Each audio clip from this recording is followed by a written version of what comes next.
What's going on, everyone? Welcome back to another episode of Down the Line. I'm joined once again by my boy Ethan. What's going on? How are we doing on this fine?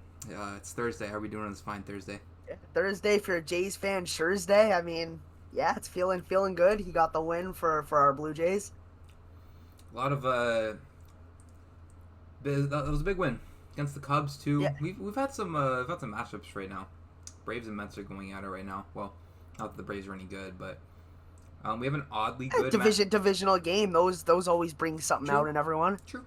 There's like an Those are never oddly easy. okay matchup today with the Guardians versus the Marlins. Edward Cabrera's pitching. He's low key kind of getting cooked right now, but that's okay. He's giving up 5 runs, so that's tough. But we know how that boy is. So we're in the middle of August right now, so we're still a little bit away from September call-ups. We have about a month and a half before the playoffs, but we are closer and closer to getting that picture of what things may or may not look like. And it's a little different than how it looked, let's say, a couple months ago.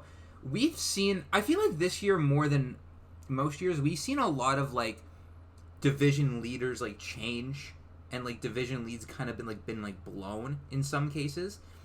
Yeah. Some of them have been bad. Some of them, not that crazy. Like an example of one that I think is kind of crazy. You remember how big a lead the Cubs had, and it kind of looked like nobody was going to catch them. Like they were running away with it. They had the best record in the league. This and that, all that, right? Yeah. It's crazy because I had this pulled up on June 1st. They led the Central by 4 games. They were 4 games ahead of the Cardinals. The Brewers weren't even second place at that point. They were third. They were 5.5 back. The Cubs are now 8 back of the Central. That's I mean, ridiculous. They showed something on the broadcast last night, I believe, where it was the standings from like the middle of, I think it was like July like 5th or something like that, and the Cubs were up by like 4 games on the Brewers. And since then, the Brewers have lost like literally 4 games. Their record is like 24-4 or Oh something. yeah, they're 29-7 since July 1st. They have been Yeah, like that's absolutely just ridiculous. insane. Like they have devil magic over there. We'll talk more about them specifically in a bit, but like out of all of these teams right now, I'm looking at all of the division leaders right now, right? Yep. From in the NL, none of the teams who led the division on July 1st currently hold the division lead. It was the Mets, Cubs, and Dodgers. None of those teams right now hold the lead. Now, granted, the Dodgers are only 1 back. The Mets are 5 back, barring a slump, a hot streak, whatever, that could change. In the AL, at this time, it was the Mariners, the Tigers, and the Yankees. The only team from July 1st that currently still leads their division is the Detroit Tigers, which is kind of crazy. Some of these leads, and even then, the Tigers, leads and or sorry, I meant June 1st, not July 1st. I don't know why I was saying July. But even then, like, that lead in the Central is, like, getting a lot smaller. And a lot of that is because the Guardians have been playing really well. The Yankees have fallen a bit in the standings, in part because teams like Toronto and Boston are playing really well. The Mariners have, like, low-key caught the Astros in the standings. I think they are a game and a half back right now. A lot of stuff is different, man. I feel like it's a lot more this year than past years. Do you think so, or is that just like different? I mean, we see it every year. Usually, the thing is that we get a general idea of how the divisions are looking, and then later, obviously there's teams that are close, and then the last little bit of the season is where you kind of see a team take over, not look back. But we're seeing a lot of change throughout the middle of the season now. Mm-hmm. And in some cases, it's just like it is what it is. The standings are flipped a little bit, but in some cases, some of these teams are like bottling pretty hard. Like, I don't know if I would say the Cubs are bottling the division, even though they're now back a lot of the Brewers, because the Brewers have just been on ridiculous timing. But, like, for example, the Mets kind of have bottling the division right now. They, on June 1st, they were 37-22. Okay? 37-22. They were a game up on the Phillies, who, at that point, were 36-23. So, the Mets at that point were playing at a 102 win pace, or 101.5 technically, but we'll round up for them, right? Yep. Now they are playing I'm doing the math right now, at an 86 win pace total for the season. So they've been on not so great of a slump. They've had a good bit of losing streaks. I know Nick was not so happy about one of them. I remember I was fucking with him during one of them, being like, "Man, your team's this and this." I was fully pressing his buttons. I was like, "You have no right to complain." I was getting on his ass. Just an incredible rage bait. I was rage baiting the shit out of him, like fully. And he's like, "Man, this seems like a 7-game losing streak." Blah blah blah. And I'm like, "Man, I don't give a fuck." I fully was like, "Man, that's kind of tough. But I don't give a shit." The rage bait has to go on. The Yankees have kind of bottled that division on June 1st, but they had a 621 winning percentage on June 1st. They are almost out of the playoffs right now. They were like on borderline 100 win pace, or the give or take, whatever that is. They're only a game up on Cleveland right now. We didn't really think that Cleveland was going to be a team like that, but they played really well in the second half of the season so far.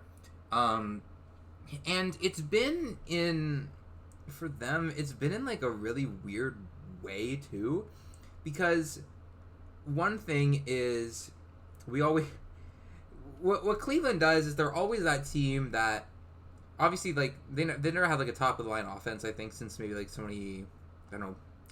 those like mid 2010s teams, 2016, 2017, they were really good. Yeah. One thing that we've seen a lot of like they've been like a scrappy team. You know what I mean? You know, the get them on, get them over, get them in type thing. The Guardians ball, as people call it. But I don't really think that they've been playing that kind of ball as much this year, because, like, for example, we associate them, at least. I wouldn't know the data off the top of my head because I didn't really look, but we kind of associate them in our heads as a team that, you know, it's a get them on, get them over, get them in. They rely on like guys with maybe high averages, don't really have a lot of power to their name, right? They're dead last in baseball and batting average, which is like really surprising considering it's the Cleveland Guardians. And I mean, granted, they're 18th in home runs. It's not like they've been winning based off their offense. They're 25th in WRC plus, but it's like they've been winning in really like weird, you know, not Cleveland like ways. You know what I mean? Yeah, it's not the Cleveland we're used to seeing, where it just seems like nothing can go wrong. They're just getting a lot of, and obviously that's not a bad thing, because you take the wins as you get them. Mm-hmm. You're not going to sit there and complain like, oh, this win, you know, we got a bit lucky.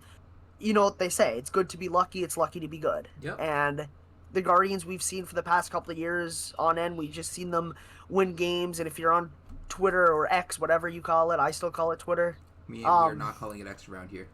We are not. You see a lot of people post screenshots of the Savant pages where it's like, oh, Stephen Kwan gets I'm just throwing a name out there, no disrespect to the boy Stephen Kwan. But like Stephen Kwan, like double, and then the launch angle was in the negatives, and it didn't even go like 100 feet. Like, it's just, how the hell did that happen type of thing. And you would just see them string along that much, and then it'll be like the other team, and it's like 105 mile an hour exit velo out, 110 mile an hour exit velo double play, just stuff like that, where it's just like, it seems like anything that can go wrong for your team against the Guardians, we're going wrong. But we're not seeing that luck this year. We're not seeing those, you know, just find a way, get the ball in play, and whatever happens, and, you know, we've seen them have a lot of success with that. Mm-hmm. Yeah, granted, it's been a little bit better for them as of late. Like, for the last month or so, since July 15th, they're 10th in baseball on average. But even so, like, being overall dead last for the season and still being just out of the playoffs is not really what you'd expect from that kind of team. No. But even so, like, I'm not going to say that, they're closing in on the Central, because they're still 6.5 back. The Tigers are still up big. But that's a lead that has gotten a lot smaller over the past month and a half, because on July 1st, that lead for the Tigers was 12 games. It is half that right now. Some of the divisions have been really close all season. Like, the NL East was between those two teams, the Mets, the Phillies, pretty much all season. They've gone back and forth. The Phillies have been up for a bit, and then the Mets will be up. There was like a 2-week span where the Phillies and Mets were like interchanging, or at least like within half a game of each other, where it was like, and this is like, I'm talking like a month ago, like in the middle of July, where they were like really together. Now we're seeing the Phillies pull away a bit. Yeah, they're 5 up right now. I mean, granted, the Mets are a really good team. There's a decent chance they get a little hot streak going, whether it's now, whether it's in September, and they maybe close that gap, maybe even jump them. Who knows, right? But that's one where the lead's starting to go a little bigger for the Phillies, where a lot of the other divisions, the AL West on July 1st, the Astros led by 7 games, and now they're up by a game and a half. Right? I obviously talked about the big lead that the Yankees had. They were 5.5 up on Toronto on June 1st, and they were 6.5 up on Tampa Bay. And now they are currently 6.5 back of that division, and they're only a game up ahead of the Guardians for that last wild card spot. So that is one that I think you can call. You can call that one bottling a division.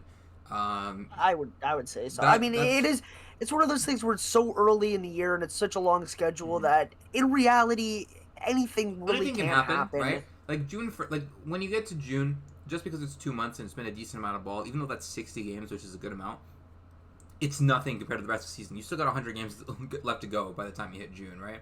How many times do we see shit change just in August or just in September, July, whatever, exactly. Right? How many times? We see that all the time.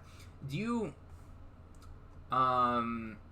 there's a difference between bottling a division because, you know, the other teams are just hot and bottling the division because you're playing the worst baseball you played in years, and that's what the Yankees are doing. Now, hold on. Now, in terms of like bottling a division, the way I think about like the term bottling or choking or whatever, like you have to lose that because you lost it, not because the other team like just got it, right? I wouldn't say the Cubs bottled the division because of how good, because the Brewers have been on some insane run. I don't think that's bottling the division.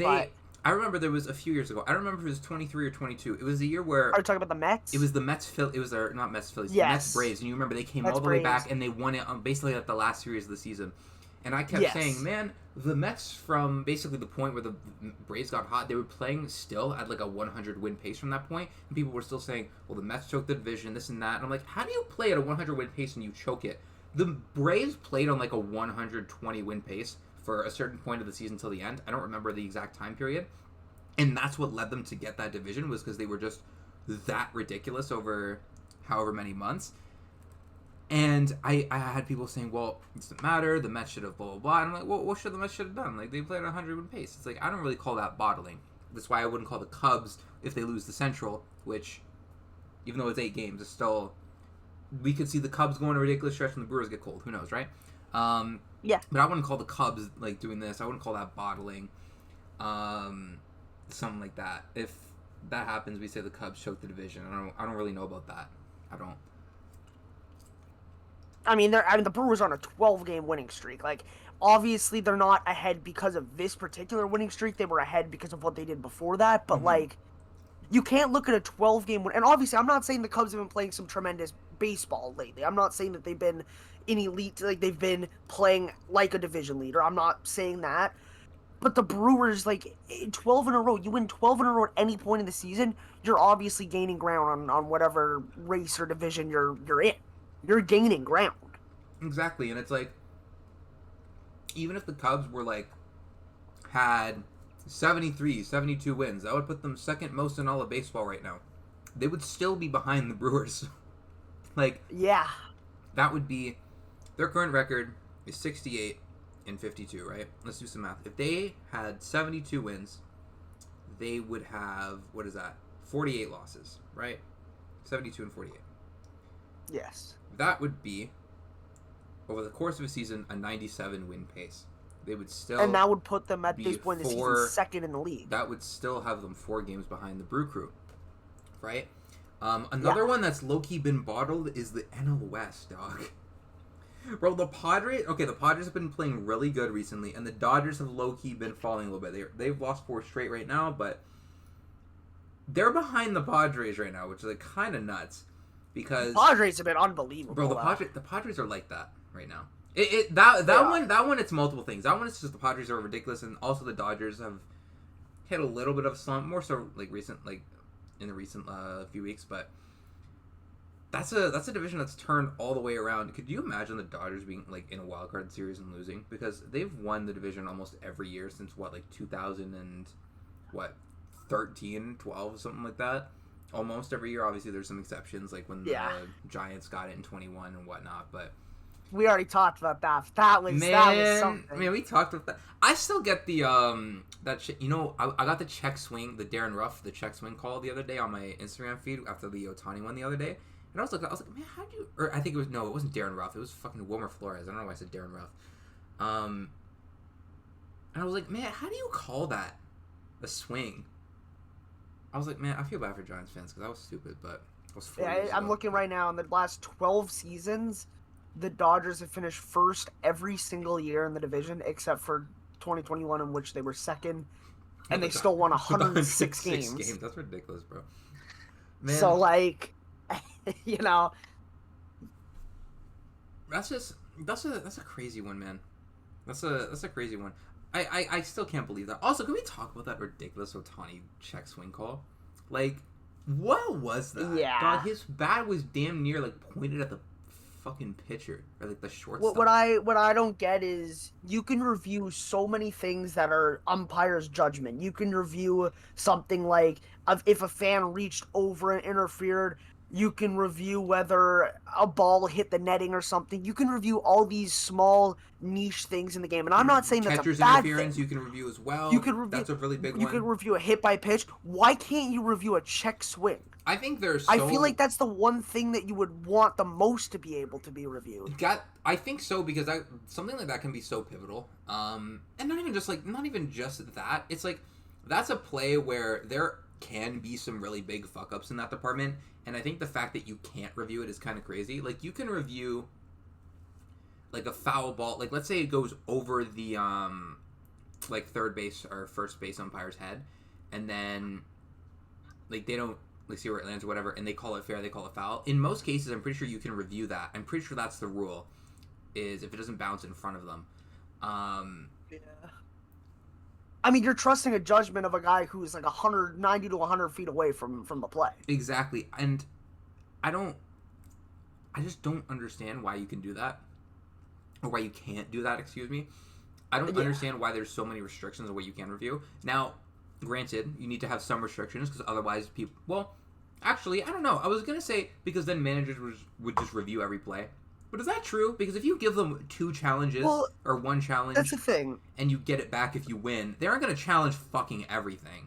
I've heard that before, and I'm thinking about that. It's not really that crazy. We saw what happened with the ABS reviews in spring training, how they had a certain amount or whatever, and obviously you're not going to waste them all in the first inning. You're not going to see one and challenge it right away. You're only going to do it when you're 100% certain. And we've seen teams who have some great, review teams who get them almost always right because they're on top of it. And you're going to have situations like that. They're going to be looking at it and they're saying, okay, that's a swing, we're going to challenge it. So that's another thing. We're not going to see teams challenge just because they can challenge. We're going to see them challenge because they think they're right and they know they're right. So I don't really think it's going to ruin the game because in my eyes, if you have to stop the game to challenge something that is objectively the wrong call, how is that ruining the game? It's getting it right. Relating it a little bit more to the ABS system, I've seen people say like, oh, like, I don't want the robo-umps or whatever because it takes the human element out of the game. And I was like, I'm sorry, if that pitch is at the guy's shins and it's called a strike, I don't care if that's part of the game, human element of the game, I don't care. That should not be part of the game. Because if a pitch is at a guy's shins or if a pitch is right down the middle and it's called a ball, we've seen those before, right? Let's not act like those don't exist. Exactly. Like, that shouldn't exist. I don't really care if you want to say, oh, the human element of the game. The guy's still going to be there calling stuff. Like, let's not act like there's not going to be a guy right there. A little helping and one hand, on every single base, too. And in the playoffs, they add the left and right field umpire. It's not going to act like there's not going to be minimum 4 umps on the field at all times. Let's not act like that's not going to happen. Right. I would love to see them add a check swing, like the same way you can review balls and strikes in the ABS system, in theory. Also, by the way, I love that they, brought it into the All-Star game. That was beautiful. Yes, that was cool. I would love to see them, assuming it gets implemented in the next CBA or whatever, right? I would love to see they add the same thing for check swings, like with it, like make it a package deal, right? Because if you can review whether or not that ball really was in the zone or not, why should I not be able to review whether or not I really went around? It should be the same rule. I tap my helmet or whatever, right? We've seen calls being overturned in the minor leagues and in spring training that are quite literally like the width of a hair off the plate, and they overturn it. And it's like, if we're going that in depth to see if it's a ball or a strike to review, do it with the swings. Why can't we just add check swings? Do it with the swings too. And granted, it's not like that Ohtani swing really mattered because the guy struck out anyways, and we won the games, and the Jays won the game. So at the end of the day, it doesn't really matter.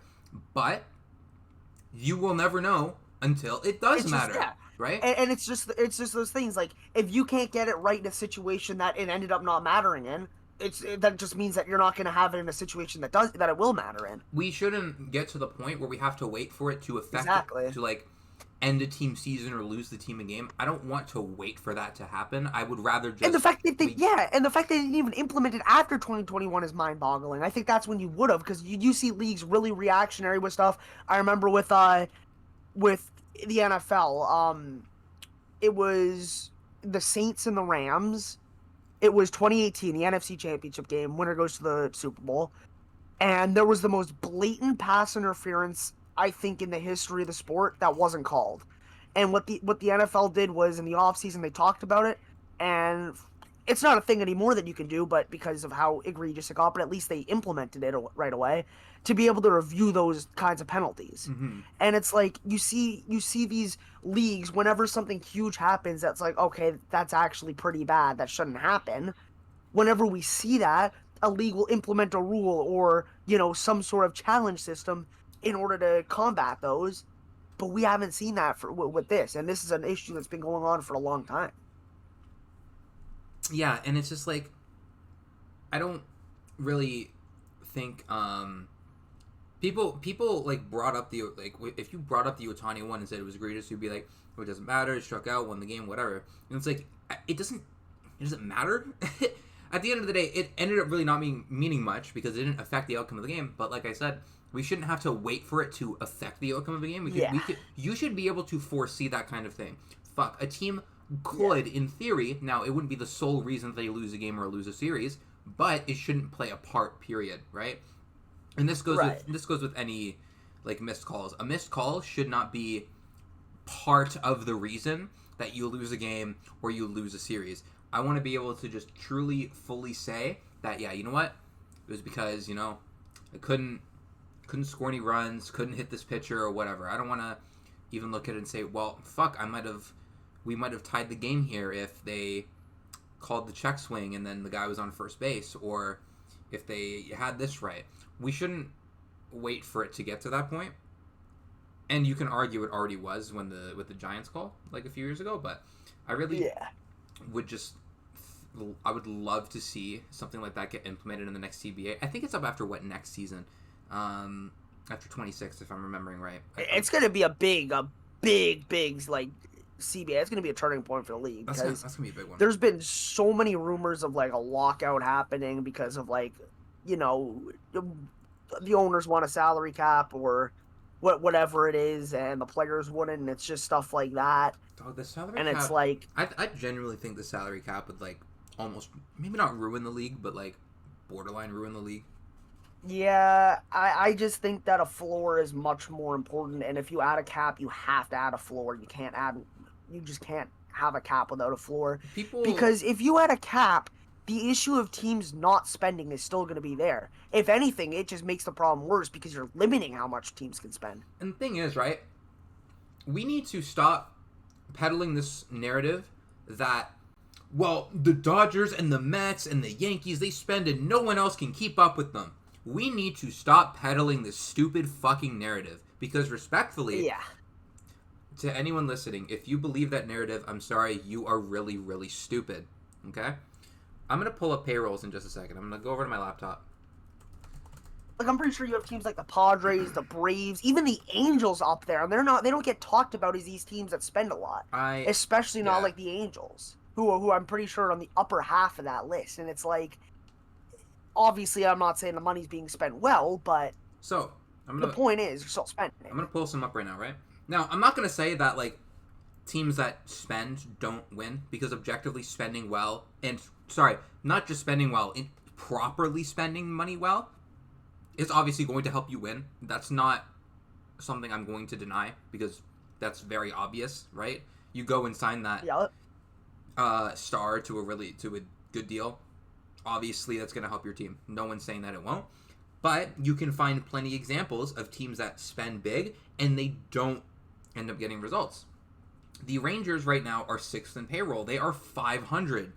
The Giants right now are 10th in payroll. They are not even, like, looking remotely close to a playoff spot right now. The Angels, like you said, they're 13th, and they are nowhere near a playoff spot. The Braves are 12 games out of a playoff spot, and they are 14th.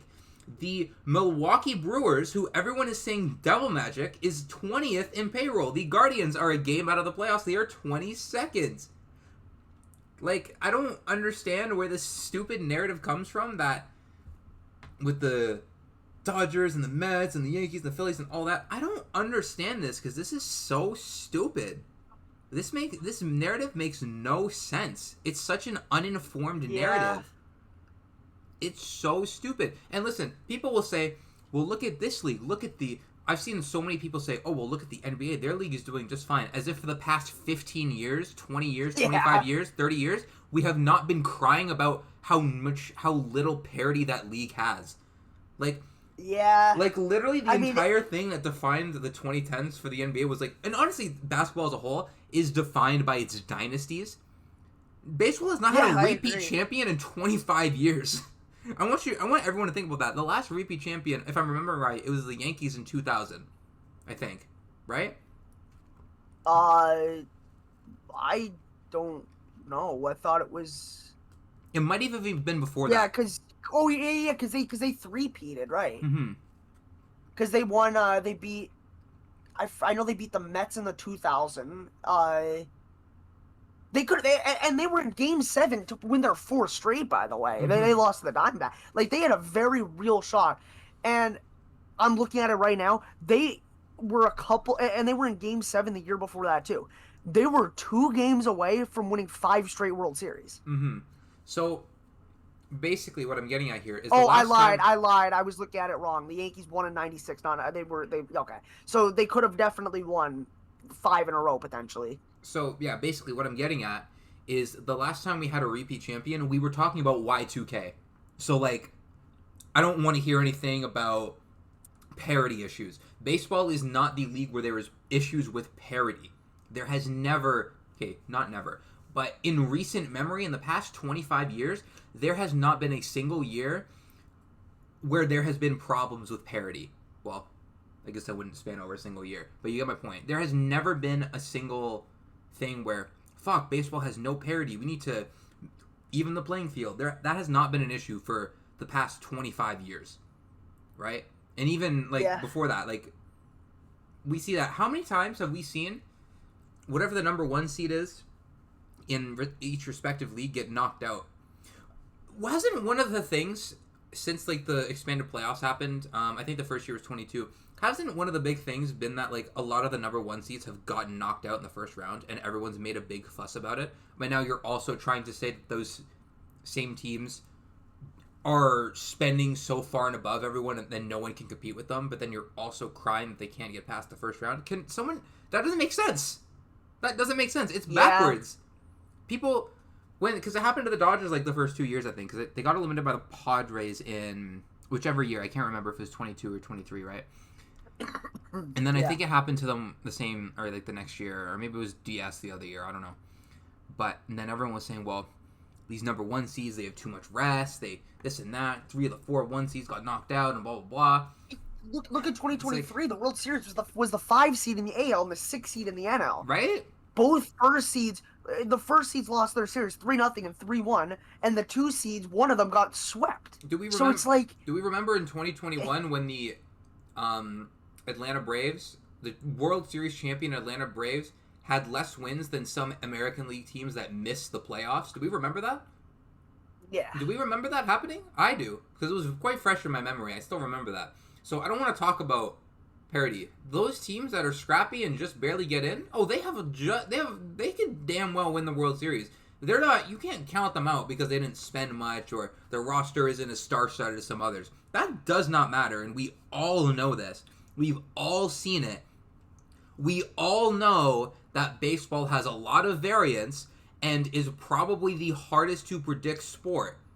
So I don't know why we're talking about parity problems when you have other leagues where they've been crying about this for their entire league's history, and their entire league's histories are defined by its dynasties and repeat champions, right? And teams and players racking up these rings over time. This doesn't happen in baseball except like when the Yankees were doing it before segregation was banned. Yeah, like I'm just come on. Yeah, I'm just doing a little research right now. So before last year, and not including the COVID season, the 2020 shortened season, 2018 was the last time where both won their first series and advanced to the CS. What was so was that the last time that the both one seeds met aside in the World from Series too? before last year? Before last year. Okay, the World. Yeah, before last year. The Red Sox beat the Yankees and the Brewers beat the Rockies. So that was the last time before last year. And it's like, you're going to say that, the Dodgers, for example. The Dodgers, they spend too much. It's not fair. They have a super team. If you take out the COVID season, if you take out the season that was 60 games and it was just a clusterfuck, for a lack of a better term, the last World Series they won before last year was, when was it? It was the 80s, right? Yeah, it was the, I think it was 89? It was the Kirk Gibson... 88. And the thing about that is the Dodgers were seen as these chokers that could never win. Thank you. I was about to bring this up because people did not stop peddling this narrative. And even after the 2020 season, they kept peddling it. Can I ask you we're something? going to call them the big bad? Like, what the fuck? Yeah, sure. What do you got? If a team that spends that much money is so good in a super team, how come they don't win every year? Exactly. If they're the problem in the league, why aren't they winning every World Series? The Mets should be undefeated. They should be the standings. The best record in the league right now. They just brought in Soto. How do the Mets not have 80 wins right now? Should be this order, right? It should be the Mets should be top of the East, and the Phillies should be right behind them. The Dodgers should be first in the West. The Yankees and Jays should be neck and neck over in the AL East. The Rangers should be leading the AL West by a good margin. The Cubs should have no competition in the NL Central. Come on. Oh, not at all. Exactly. If we're going by payroll and how these people like to, big spenders, big bads, or whatever, this is not the days where the Yankees would get everyone in free agency and they would win 20 World Series before everyone was allowed to use the same fountains.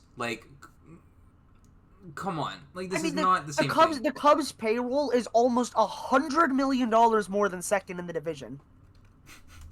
It's almost $100 million more. 210 for the Cubs compared to 129 for the Cardinals. That is ridiculous. Yeah, so I don't want to hear about a fucking salary cap in baseball. I don't want to hear about it, man. All that we're proving right now is the point that, if anything, you should be encouraging the owners to spend more because you'll get obviously it doesn't mean you're automatically going to be better, but I'm looking at teams with low payrolls. The Marlins just below 500. The Athletics, they have a good future. They have some really good prospects, some really good young talent. Mm-hmm. The White Sox and the Pirates, maybe. The White Sox not and the Pirates, example.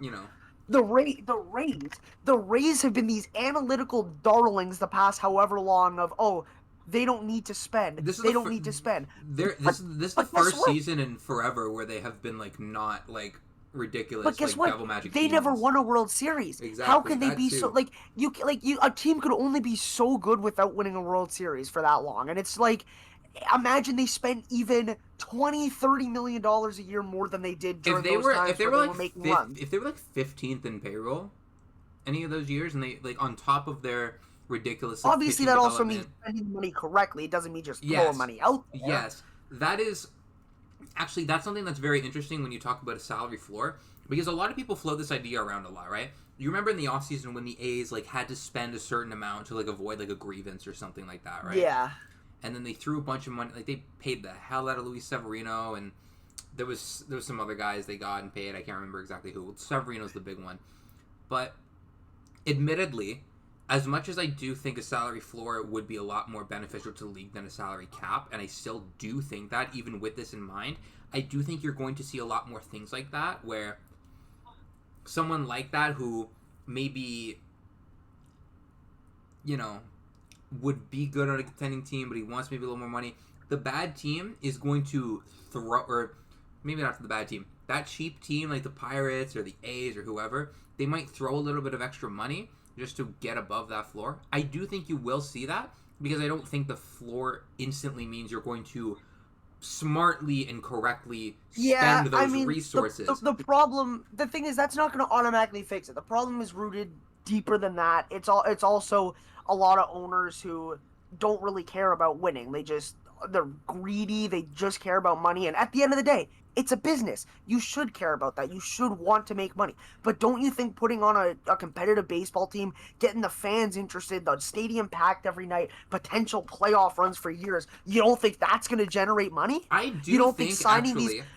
I think it would Think about how much money the Dodgers made. I'm sorry for interrupting, but think about how much money the Dodgers made after signing Ohtani from just sponsorships, merchandise, promotions alone. They're already making all the money back. Exactly. The best way to make money is to sell a shit ton of tickets, and a good way to sell a shit ton of tickets is to make a good team, and a good way to do that is to sign the good players, right?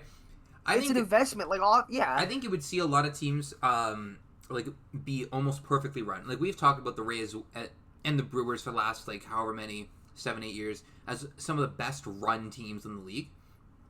I think you would say that even better from them if let's say the floor was 90, 100 million. That's kind of being conservative to throw that number around because I've seen people throw around hard numbers, but let's say 100 million, right? The Brewers right now are 68th. Or no, not 68th. They have a payroll of just under 69 million. Well, this is active payroll, yes. Not total payroll. So that's I'm looking at their 26 man. Well, I don't know how. Well, because that doesn't include whatever injuries and stuff too. That's true. That's right. That's why I prefer looking at total payroll because it's how much money that's they're actually right. spending. I wasn't considering the injured number. That's right. And retained. Yeah, no, never mind. That was a bad number to look at. But actually, still that proves my point even more with the Brewers and the Rays, but and Cleveland for that matter. But regardless, right? Let's say their pay. Let's look at Tampa Bay. Their payroll right now is 87 million. Let's say the floor was 100, right? For Cleveland and Milwaukee, it wouldn't really change anything. In fact, Milwaukee would still be over by 10 million, 13 million. But let's say for the Rays, for example, you have an extra $13 million you have to spend to get to that floor. And you think, who are these guys who are available? You can go sign an all-star level player. Maybe not all-star level player, but you can sign a really impactful player for $13 million a year on, let's say, a 1, 2, 3 year deal, whatever, right? They have Brandon Lau on $10 million, and he's really good. You could get another player of that caliber, slot him in your lineup, hit that floor, and your team would look a good bit better, right? I think they're a team that, that would obviously, I think it would be good for them. I don't know if Stu would like that all that much, but that's a team that I could see properly investing that. I don't know about a team like Colorado, with all due respect. Prayers up to my Rockies fans out there, but that's another thing. At the end of the day, a floor is only gonna do so much because you still need your owner to want to. There's also a difference between just getting to the floor and spending over that, because it's easy to just say a team like we said. I'm looking right now. For example, Pittsburgh has 83.8 million payroll right now, and to get to 100, obviously it's not how it works because I'm not looking at next year and thinking I will look at next year actually for this example, but for their total payroll next year, they're at 31 million, which obviously they still need to re-sign guys. But that's why I'm looking at this year because it's easier to just paint the picture. 83 point, they would need to bring in just under 17 million in order to, hit that. So obviously they could just say, all right, we need to get there. Let's just sign 2 guys who would normally make 5 or 6 million, just to bigger deals 1 year just to hit the floor. Exactly. But that's also when it's more so not just the floor needing to be a floor. It's also, all right, we need an ownership change. Who are actually looking to build a baseball team and not looking at this as just some business opportunity to make some extra cash, as something to, hey, we appreciate the fans. We want the fans to be happy. We want to spend. We want a winning baseball team here. Yeah, I think being a billionaire owner of a sports team and crying broke and saying, "Guys, we need a salary Yeah, cap. I can't spend with the dog." That's so pathetic, man. Like at that point, it you is. shouldn't be owning a team like that. Like you shouldn't be, man. Like that's The Athletics ridiculous. are a rare case because I do think once they go to Vegas, they will be spending more. And I think that's kind of Mm-hmm. something that everyone's realizing, which that's good. Unfortunately, all it took for them to spend was ripping the team away and giving a middle finger to the fan base that supported them for God knows how long. Mm-hmm. And it sucks that that has to happen. And it just that's the thing. I feel for the fans of these small market teams who either have their teams being ripped away, threatened to be ripped away, or just you're seeing losing baseball consistently because of bad ownership and nothing else. It's not like it's just unlucky and it's unfortunate and off year, or you're just not as good. It's because you're not spending. It's because you have these great players and you don't pay them. You let them walk for nothing. You trade them for more prospects that you're not going to pay. You do whatever, and it's just a never Exactly. ending cycle. Exactly. And like And the relocation thing, like obviously like it's happening with the A's. You remember when it was happening with the Rays and people were throwing around like there were really talks about like Montreal and stuff like that. You remember yeah, that? You remember that? Like it's that kind of thing, man. It's like we wouldn't have these problems if the ownership would step up and it's like, you know what? You can hand out a big check. Like you can afford to do it. yeah, You can throw like 6 years 90 at a guy. You'll be yeah. okay. You'll be okay. It's not even like you're throwing out a Juan Soto contract. Don't even need to do that yet. We're not there yet. One You one can. thing one thing I'm curious about though is I'm just bringing this up as an example. Do you think that the Rays front office and ownership looks at what they did with the contract with Wander Franco and think like, okay, we should be more cautious? And I'm asking seriously because they're not a team that gives out these big contracts. They finally give out a massive deal and it doesn't even last like 2 years before, it goes downhill. So it's like, do you think a team like the Rays are going to see what happened there and be cautious about giving out another big contract? I don't know if their front office necessarily would, but I do think Their that ownership, the rather, I guess, ownership yeah. maybe would. And granted, if I don't think Wander's actually seeing any of that money anymore. I'm pretty sure he's on the restricted list because he can't report to the Oh team, and no, but therefore I'm he's not just getting the saying it's money, just the right? fact that that was the But first guy hold they on, gave that type I of know. contract. That's why I'm saying Yeah. they shouldn't be. Because if something like Yes, I that agree. happens, you're not going to spend that money anyways. That money's not going to go to him. Yeah. But unfortunately, I do think that to some extent, it will dissuade the ownership It's a cop of out. It's a that cheap team cop out for the owner. to say, "Fuck, man, I don't know if we should give these big old long-term big money deals out That's what I'm saying. because look Like, at what happened with this guy." Even though that's like obviously, yeah. barely Obviously, ever it's not happens. reasonable. It's not reasonable to think that that's going to happen to any player that you sign because Hmm. that is just some egregious case where it's like, holy shit, this guy's just a terrible person. Exactly. And obviously there was just no signs of like I'm not getting into this particular act, but I'm more so saying like teams can look at one bad thing. Same with the Angels, but the Angels are actually spending somewhat. Like they're trying to spend. Hmm. That's not the problem. It's just that they make a And really lot of weird investments. And not yeah, just in but signings, like trades too. But like, yeah. But it's just you look at it, it's like Rendon. You could see that as a failed thing, and that could persuade you not to want to spend much more. And you can see what happened with Wander and as the Rays ownership, and be like, like obviously it doesn't mean it's gonna happen again, but they can use it as an excuse. Like, I don't know if we really should be doing that because look what happened last time. hmm And I think it's just an easy cop out there, honestly. hmm you can find like freak accidents and like really weird one-off situations for almost every team as to say, "Fuck, man, we shouldn't have given out that deal." The Phillies ownership there are some ownership groups that I applaud because it doesn't matter to the goal and they'll hand out the big checks. The Phillies ownership very well could have said, "Well, shit, you remember when they gave Ryan Howard that big money and he instantly tore his Achilles? I don't know, man," but they still do stuff like that. You But like one can. thing I love about Steve Cohen is just he is a businessman. He is a very rich man, a very successful man. But more importantly, the thing that trumps all of those things, you know what he is? You know, A Mets fan. he's a Mets fan, baby. And that's the type of owners that you need to have for these teams. he will do anything. Money, he doesn't care about money. He cares about a winning baseball team. I mean, obviously he cares about money, but the first thing, the most important thing for him is he wants to win a World Series. Like, he wants the Mets to win. He wants to spend money to bring a World Series back to Queens. Mm-hmm. And, excuse me, that's why I say, like, we don't need a cap, right? That is actually, I think, going to make things worse in a lot of instances. The league, I don't know how you do this per se. I think this just comes down to some owners need to sell, but this is really, I don't really think that there's any other way around it. The league needs more type of, like, Steve Cohen type. They need more, yes, like the Mets owners, the Dodgers owners. They need more. The league needs more like that. They are not the villain. They're not the problem. They're the solution. Yeah, they are the and solution. Here's where, yeah, and we here's had where 30 really of those. Interesting. Dog.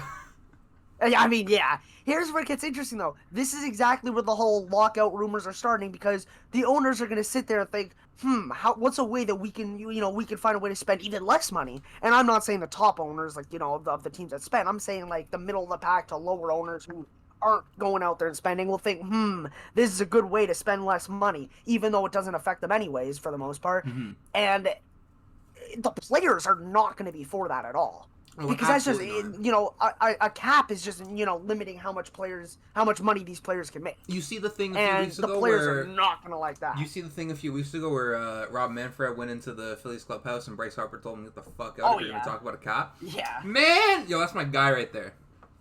Harper is a guy who I've always loved. And I'm not going to say he's controversial, but, like, I remember back when he was with the Nats, it was kind of he was a more controversial player, like not really a beloved player by everyone. Whereas compared to now, he's like, that was like just before the time though, where it's like now like people really applaud and are really loving those types of players more. That they'll pump the fist, they'll flip the bat or whatever. 10 years ago, that was like just before that era really started. You know what I mean?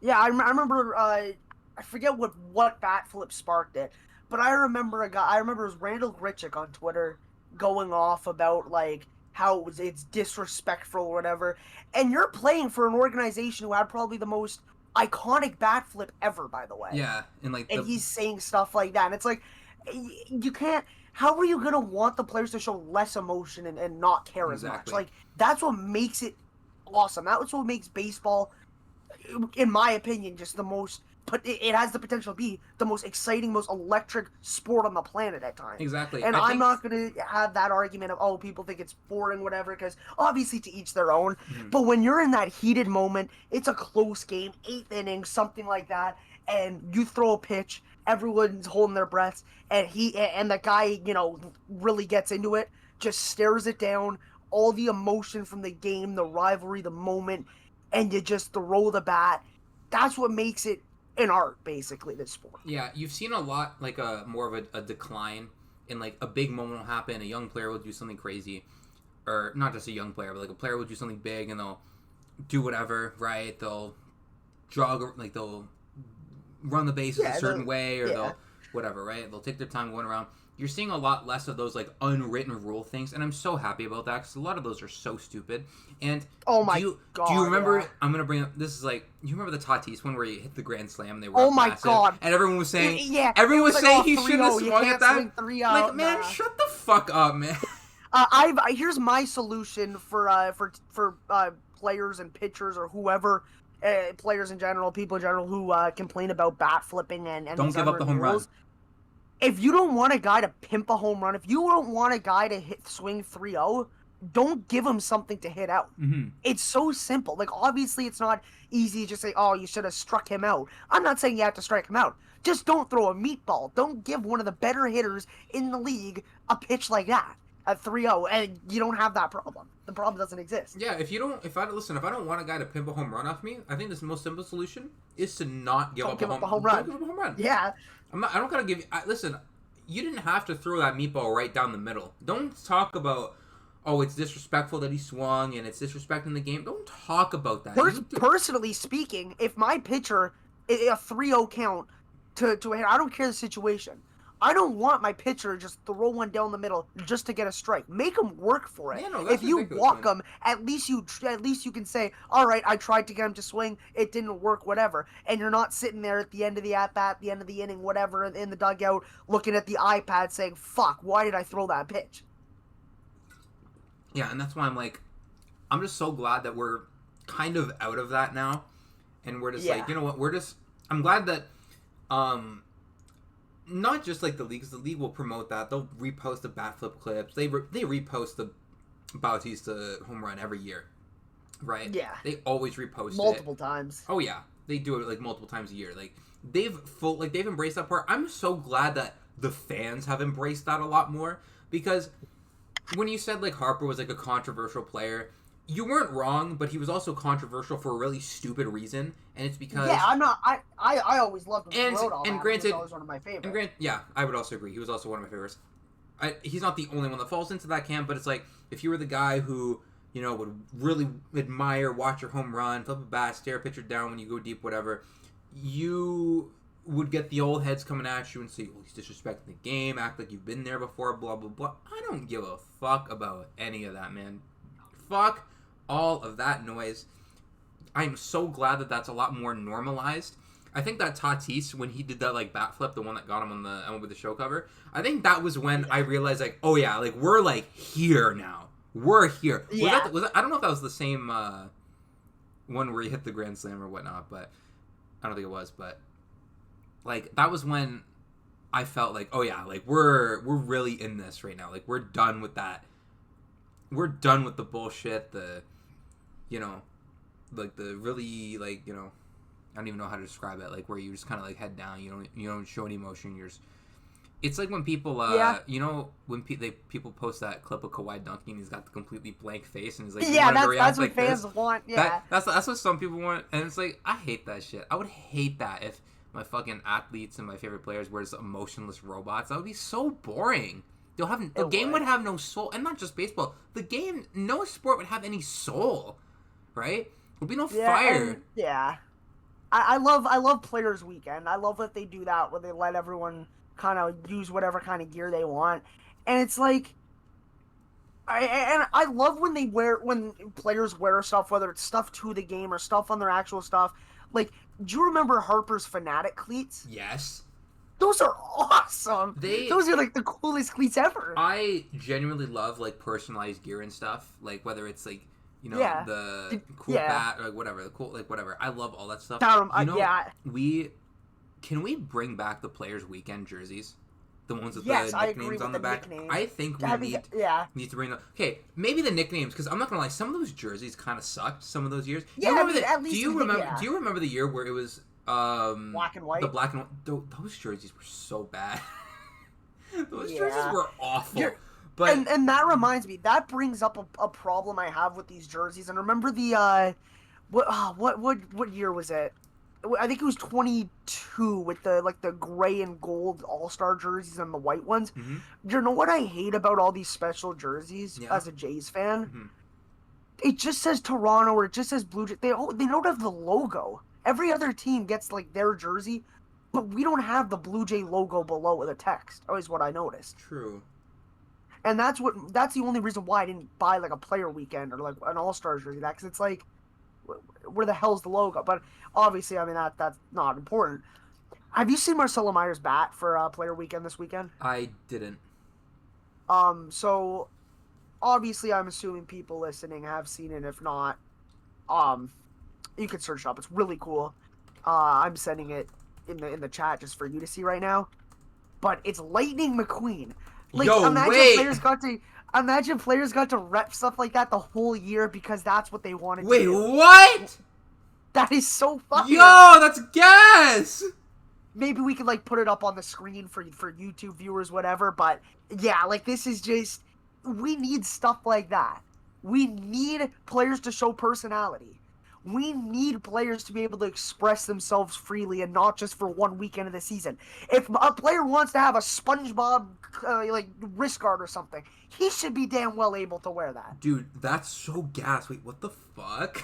That's one of the coolest bats I've ever seen. Dude, that's amazing. I I wish that we just had like more stuff like this and like more just cool stuff like this altogether. And yeah, like I said, bring back the nicknames on the jerseys. Some of those were gas. You don't even have to do the full jerseys because I'm not gonna lie, some of those years those jerseys were not very good. But bring back the nicknames on the jerseys. I have one in my closet where, well, actually, I have the first Players Weekend one, the Donaldson one, where it says "Bring Her In" on the back. Oh, that's so sick. And then I got one as well where it's not the Players Weekend jersey. It's just a regular Jays jersey. It's like those royal blue ones, and it just says Joey Bats on the back with 19 on it. Oh, I love those. I have one of those too, where it's just the standard one. Shout out DHgate. Yeah. I would love to see more shit like that, the nicknames or whatever on the back. Like, just bring more flair. You know what I mean? I think that the stuff they're doing. You know what the best one ever was? What? The Jabari Blash Big Daddy jersey. Yo! I have been trying to find, like, that was a jersey that I remember when it was out. I tried to find, but it's like that's such an obscure player to the point where it's like those just don't get sold. Mm-hmm. But yeah. Jabari Blash, Big Daddy, man. Shout out. Everyone who knows. Shout out to him. Listen, if you know, you know, alright? Fuck, I was gonna bring something up and then I forgot what it was. Oh man, the game worn one I'm just seeing now. The game used sold for $250. Where the hell was I for this auction? Yo, you should have been there. Yo, we would have got that. Fuck, man. That would have been something. But yeah, point is, if players want to show personality, if players want to, express themselves, they should be able to. It's not the 1990s. Yeah. And obviously back then, like even further back, even the Yankees got rid of their facial hair rule, which was one of the dumbest things of all time to have in the first place. I mean, it's just, come on, let players do whatever they want. I'm not saying you need to let them get extremely crazy and let them do literally whatever, but like, if they want to wear something that's, a different color from the uniform that, that has a little bit of, pizzazz to it, why can't they? Mm-hmm. I think that the league is going in a good direction when it comes to that stuff. For example, like some of the City Connect jerseys. I agree. On one hand, I am really not super for teams pumping out new jerseys every single year. Because I think, what's going to happen is if granted, they aren't doing the City Connects like a new team, every team gets a new one every year, right? They aren't doing that like that.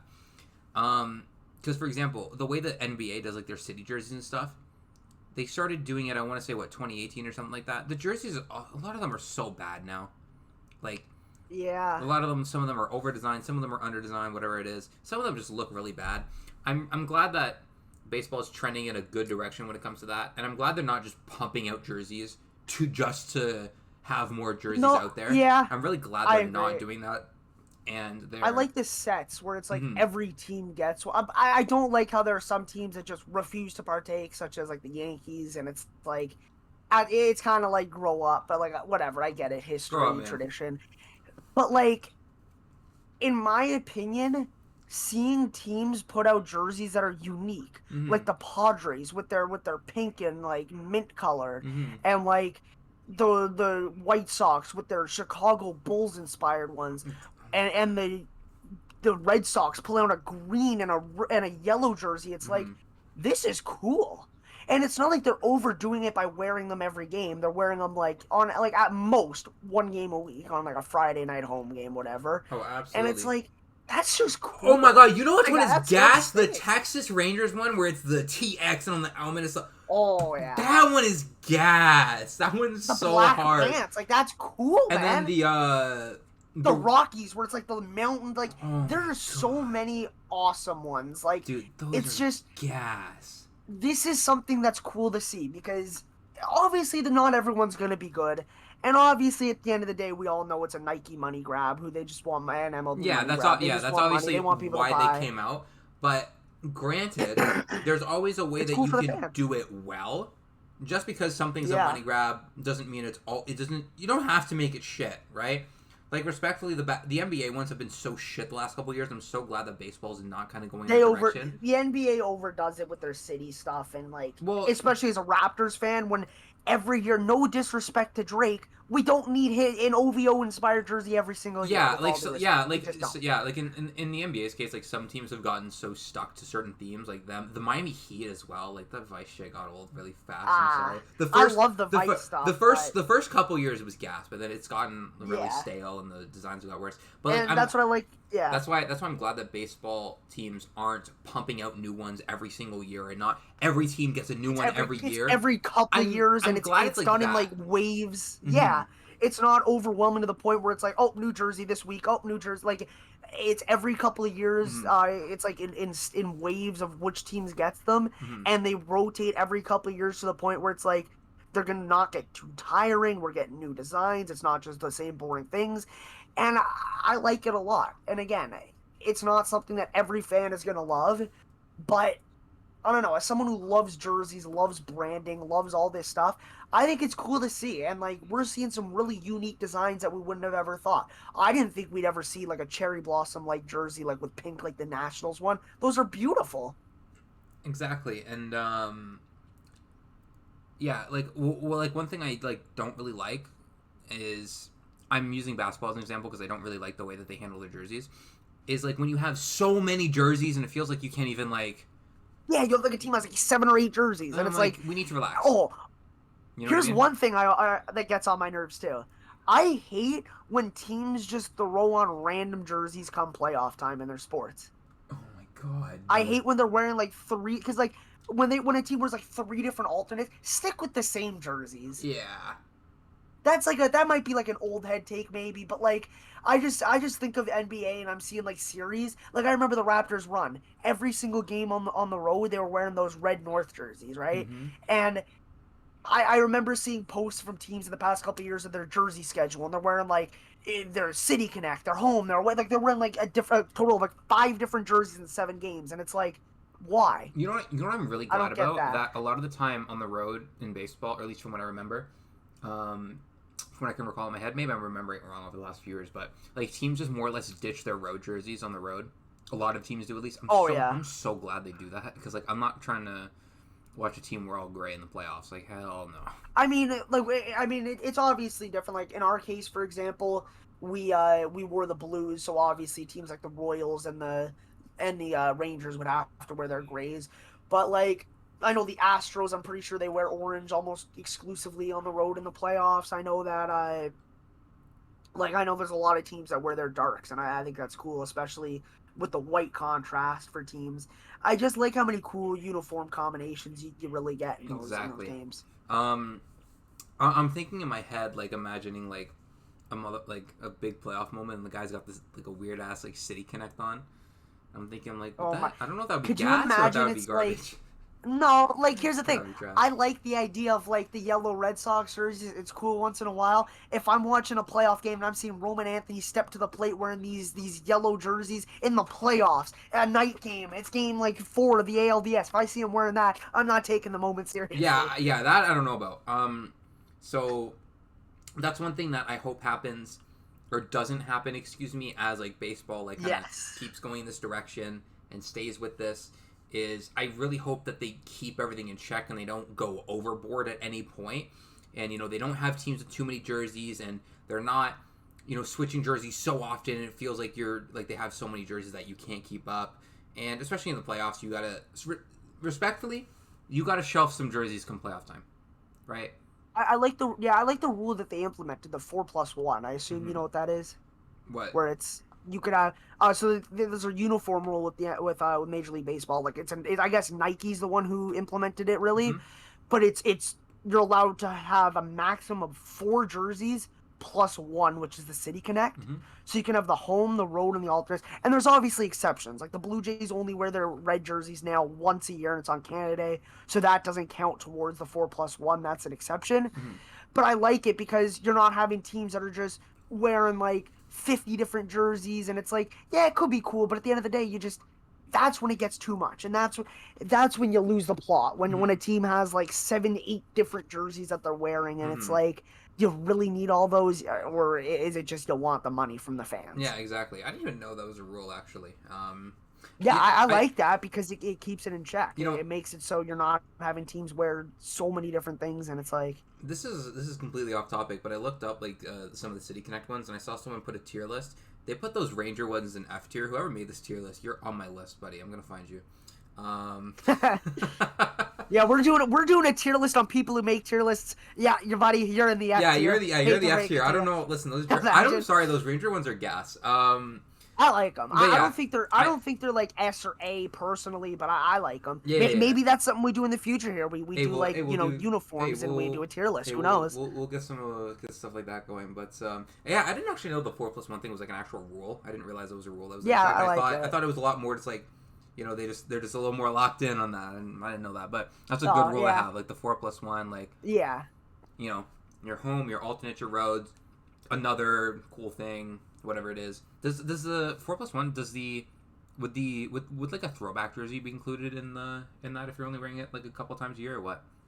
I don't know how that works. I think it would. Yes. It would, okay. But a lot of teams use a throwback as an alternate, as like their main alternate or whatever, that True. But like for the Jays, it's the white, the gray, the blue, like the navy blue, and then the baby blue. Okay. And then the red doesn't count, and then the City Connect. Yeah, because you're only wearing those in Canada. You know, it was really weird when they would wear it. Do you remember when they would wear it every Sunday? Yeah, that was weird. Like the jerseys are cool and everything. I'm not like I'm not saying I don't like them, but it's like how long did they wear them for? Because I know they wore them every Sunday or whatever it was for Canada 150. How much longer did they do that for? Because I feel like they only did that for a couple years, like maybe like another year. Yeah, or two I'm not too sure on that. But yeah, I think when it's a Canada Day jersey and you're wearing it randomly in a September game, it loses its value a little. It loses its significance a bit. It's weird because that's the jerseys they had when Donaldson had the 3 home run game. It's weird because that was a random random middle of the week game in August or something. No, obviously it was Sunday because we were wearing the red jerseys. But yeah, that was it's kind of weird to think about it. But anyways, we got tracked so hard. We were talking about like division leads and stuff. I wanted to also really talk about the fucking Brewers, man. This team's ridiculous. This team I'm convinced that there's something that goes on in that locker room. They put the candles down, they have the circles and all that, whatnot.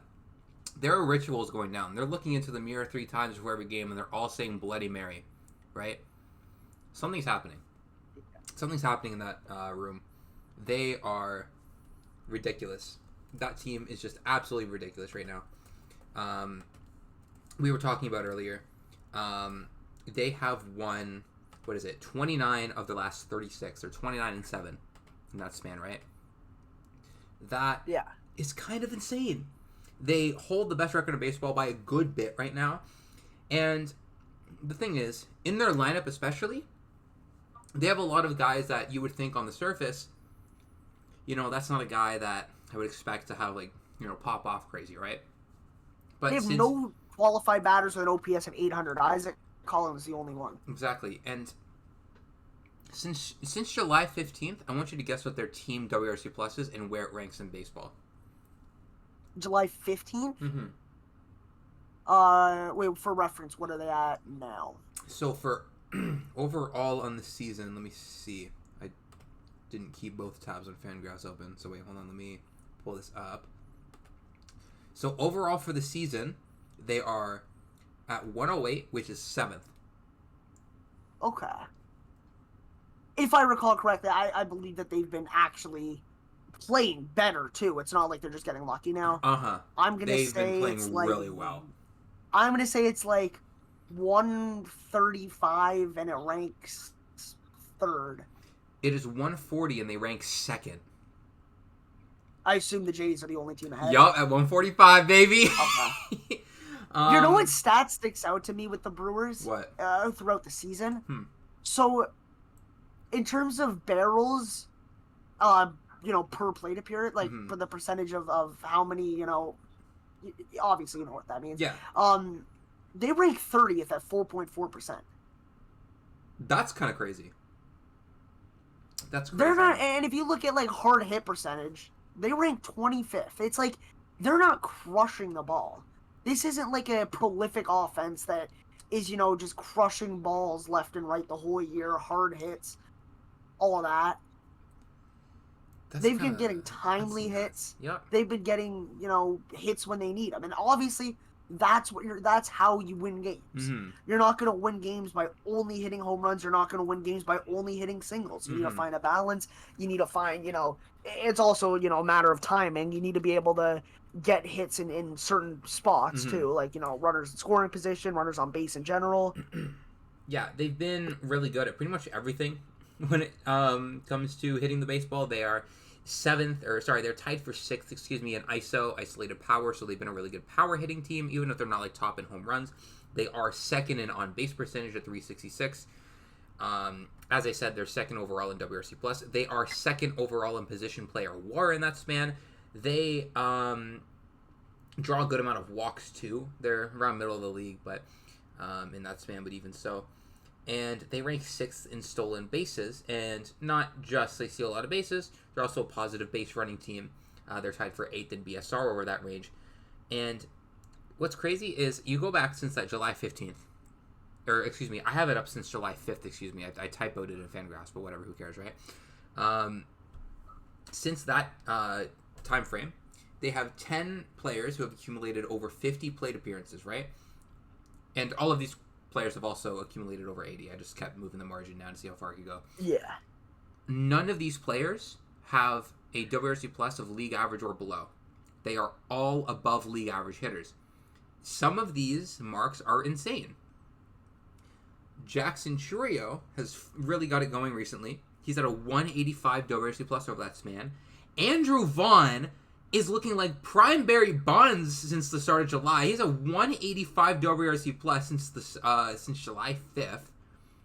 That is a guy that I would like to talk about for a bit. Isaac Collins, what he's doing is nothing short of incredible. What Isaac Collins, 164. Sal Frelick, 155. William Contreras is he's back right now, 154. Christian Yelich is 6th on this team during that span, and that's 132. I want you to think about that.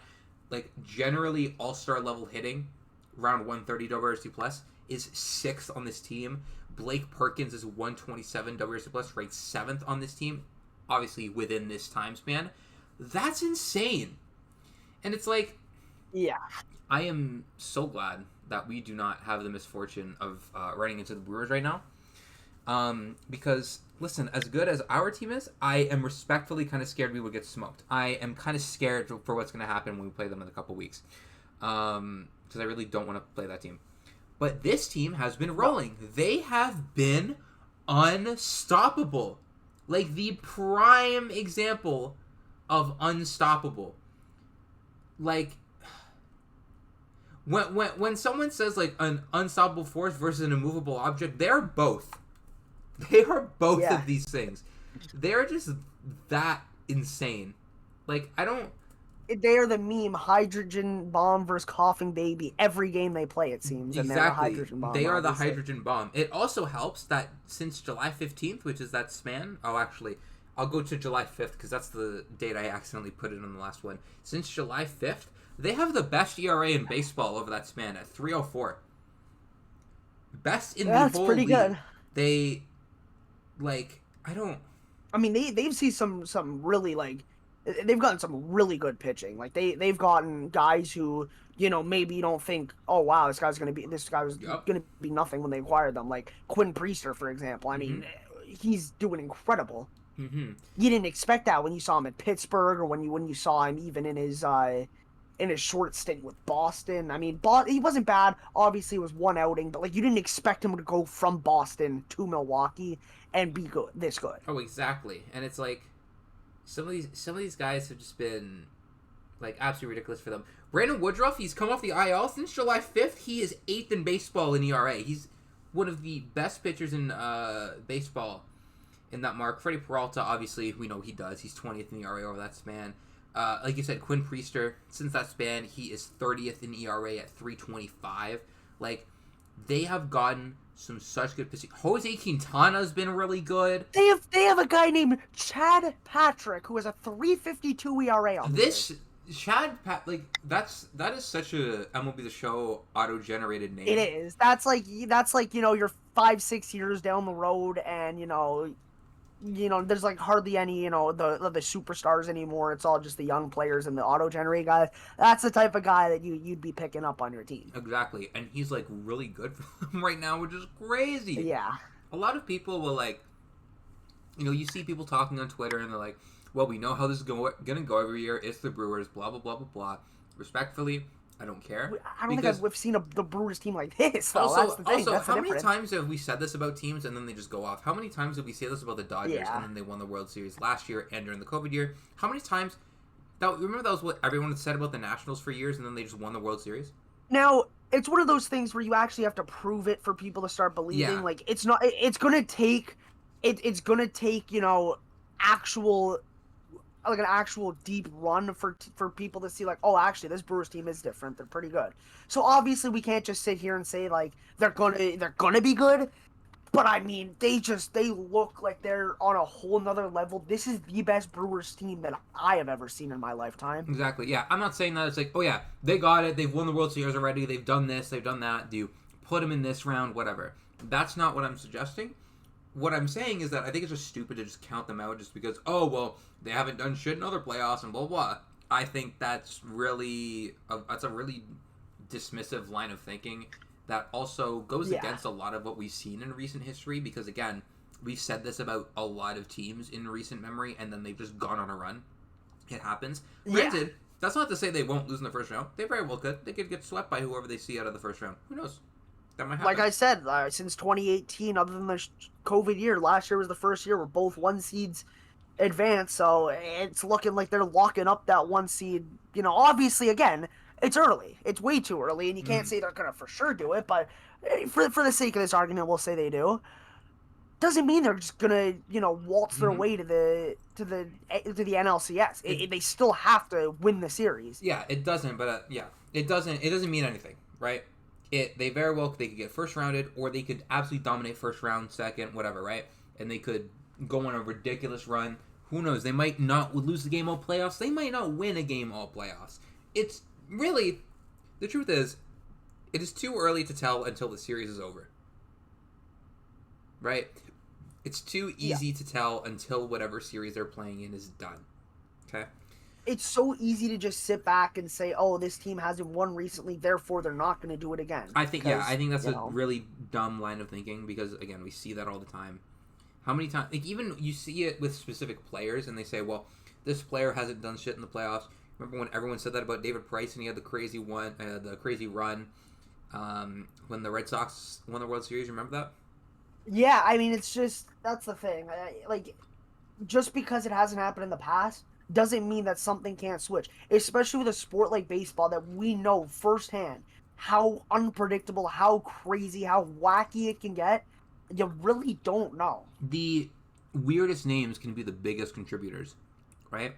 Exactly. You remember it's when... not always the most expected names. Like, I'm not going to say that David Freese was some career bum or anything, but like if you were to tell me that David Freese would have the, single postseason RBI record or whatever that just got broken recently, it took that long, I would say, yeah, that checks out. You know what I mean? Like, that sounds about right for postseason baseball. Like, Alcides Escobar in the ALCS, I think it was in 2015 against us, he hit like 500 that series. I wouldn't expect Prime Barry Bonds to hit 500 in a playoff series. You're telling me Alcides Escobar did that?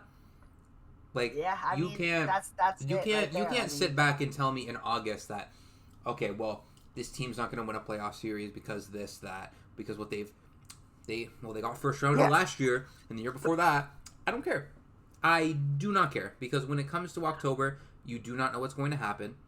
I'm not going to sit here and act like, this team's going to win it all. This team's not going to win it all. This team's not going to do shit. They're frauds. They're this or that. That's stupid. That's a really dumb line of thinking because it's respectfully, history has proven that line of thinking wrong. With all due respect.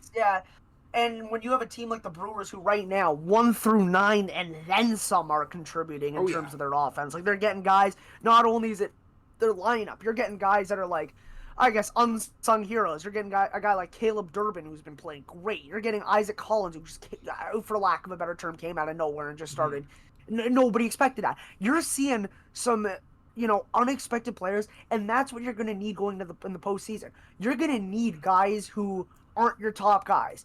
Obviously, when you think of the Brewers, you think of guys like Yelich. You think of Churio, Contreras, even, Peralta, and obviously Woodruff, they those need to be guys. good. They need to be good, no doubt. But you need to have guys who are able to contribute in those spots. Because what happens once you get down in the order? Once the top guys aren't hitting, Exactly. that's really when what separates good teams from elite teams. It's And like a team like the Brewers have depth. They have guys that can just come up as the next man up and do their thing, and that's what makes them so dangerous. It's not because they're getting lucky or whatever, which objectively they are, but they're still a very good team, and they're still playing very, very, very, very good baseball. it's like I saw people tweeting stuff around like the trade deadline, and I remember I was like, it was correct. It wasn't about the Brewers specifically. It was like, it's not always like the biggest superstar trades that end up like flipping it for a team. It's a lot of those Exactly. like around the edge moves and this and that really end up making the bigger difference. And in this case, yes, right? Like, this is not a team that is built on star power. This is not a team that is going to throw 9 all-stars at you in a lineup. They don't do that. They are not going to do that, right? This is a team that is just overall playing really fucking good baseball right now. They have flipped some sort of switch. I don't know what the hell happened. Because you remember early in the season, they were not looking good at all, right?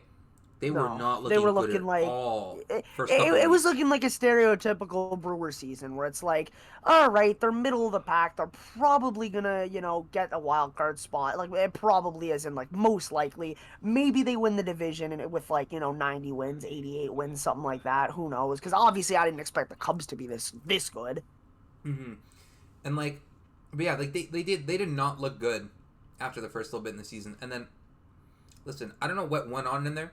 I don't know if someone they called up or someone got added to the roster is like a Satanist. I don't know if he worships the devil and he's been giving them their magic or something. I wouldn't be surprised. But you couldn't pay me enough to go into that clubhouse before a game. I'm scared of what would be going on. I don't know if I would come out. I don't know if I would. I don't know if I would come out. I think if one of us went in there, we would be the sacrifice. I would not be surprised if there would be sacrifices going on in that clubhouse. With all due respect, you know what I mean? You got to do what you got to do to win ball games. And listen, but the thing is, every fan out there of a team who's not doing as good as the Brewers, which in this case is every team, true, like every other team, you're hoping that your team starts doing those rituals or doing whatever the hell it takes to do that. That's the thing. At the end of the day, you could sit back. I hope that Addison Barger looks in the mirror every day and says Bloody Mary until she appears, right? Yeah, you can sit back and say that a team's getting lucky and whatever, and they're not that good, whatever. But at the end of the day, you would do whatever to switch places with the Brewers right now and be that team of I guess the team of destiny for lack of a better term. Mm-hmm. And everyone loves to like play the what am I saying? Play the like underdog thing. Everyone loves to be part of the underdog story, right? It feels so good when your team is like the underdog and like they're succeeding and they're blowing past people's expectations. That feels good. And I'm not like some people try to shoehorn their team into that. Everyone makes jokes about like, yeah, the scrappy underdog Yankees guys, the scrappy underdog Phillies and Mets and Dodgers and all that, right? Everyone likes to make those jokes. Some people do try to shoehorn teams into those molds that don't really work, but being part of a team like that, or like being a fan of a team like that where they have whatever expectations and like blow them out of the water, it feels so good when that is happening. Look, winning is fun. If you're winning games, the fans are gonna have fun, the players are gonna have fun, and the vibes are gonna be an all-time high. And honestly, I think vibes definitely, like, people make jokes about saying, oh, this guy's here for the vibes. I think having good vibes, good chemistry, that helps you be a better team and a closer team and help you come, October, be able to set yourselves, above the rest. I think that you need to have that kind of vibe. And the Brewers are playing with so much swagger right now, so much like, we're just gonna outscore the opponent. Who cares? We're just gonna, shut them down pitching. They know they're good, and they're loving every second of it. Mm-hmm. Yeah, man. Shout out to the Brewers, man. That's gonna be an interesting thing to see come October. See what happens right there. I have a feeling, I'm not saying that they're going to get knocked out in the first round. I have a feeling that most brackets are going to have them losing, though, just because, like we said, how the fans see the history of the team. Yeah, people are going to look at that. I genuinely wouldn't be surprised if it's like 75-25 of people picking against the Brewers. Oh, yeah, especially depending on what team they got. Like, if they end up, let's say they end up the 1 seed, right? I think the 1 seed, they play the winner of 4-5, which, if the season ended today, it would be Cubs-Dodgers. If either of those teams met the Brewers in the playoff series, the other team, the Cubs or Dodgers, would be favored so hard. Like, no matter what. You're right. It would be 75. It might be 80-20. It might be 90-10.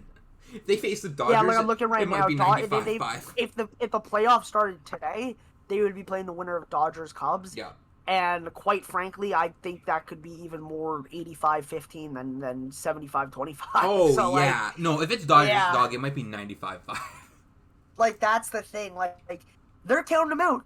But guess what? No team has really gone to them, at least not recently. So, your favorite team has not gone to them recently. Anyone who is listening, your favorite team has not gotten them.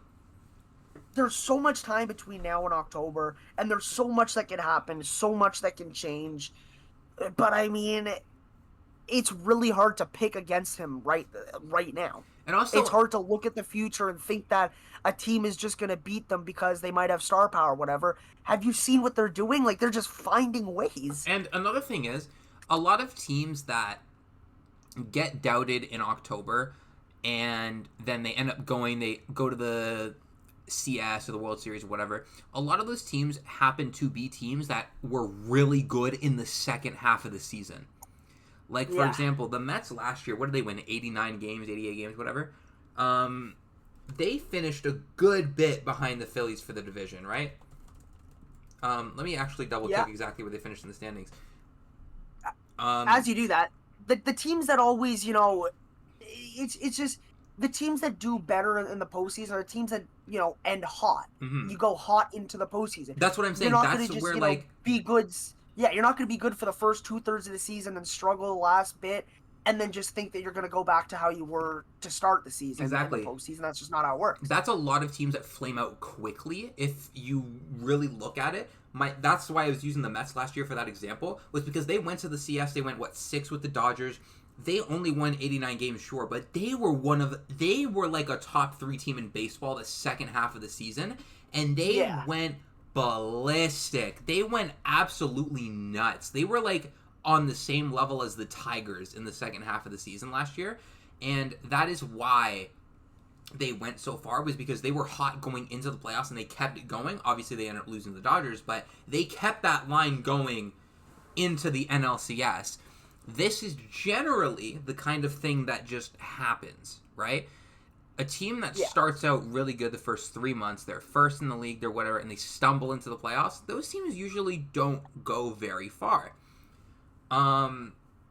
Because it's like you said, you can't expect to stumble into the playoffs and then just get you're gonna go forward unless 3 more rounds? unless the stumbling is you were hot the last month or bit and then you somehow make it when it looked like it was bad. Yeah. That's when you got something special brewing potentially. But it's just you can't just be so good the first 2/3 of the season and then just kind of hit a wall and then expect everything will be fine and dandy come postseason, because quite frankly, once it's October, the games are harder.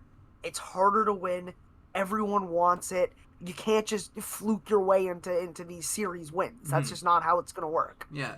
And, like, for example, like, another team that I kind of think fits that other mold, like, last year it would have been, like, the Phillies. Like, where they weren't as great the second half of the season, and they got dogged. They lost in the NLDS in 4, ironically, to the Mets. But that's the kind of thing I'm talking about. Those second half teams, if you look, those are going to be a lot more in the teams.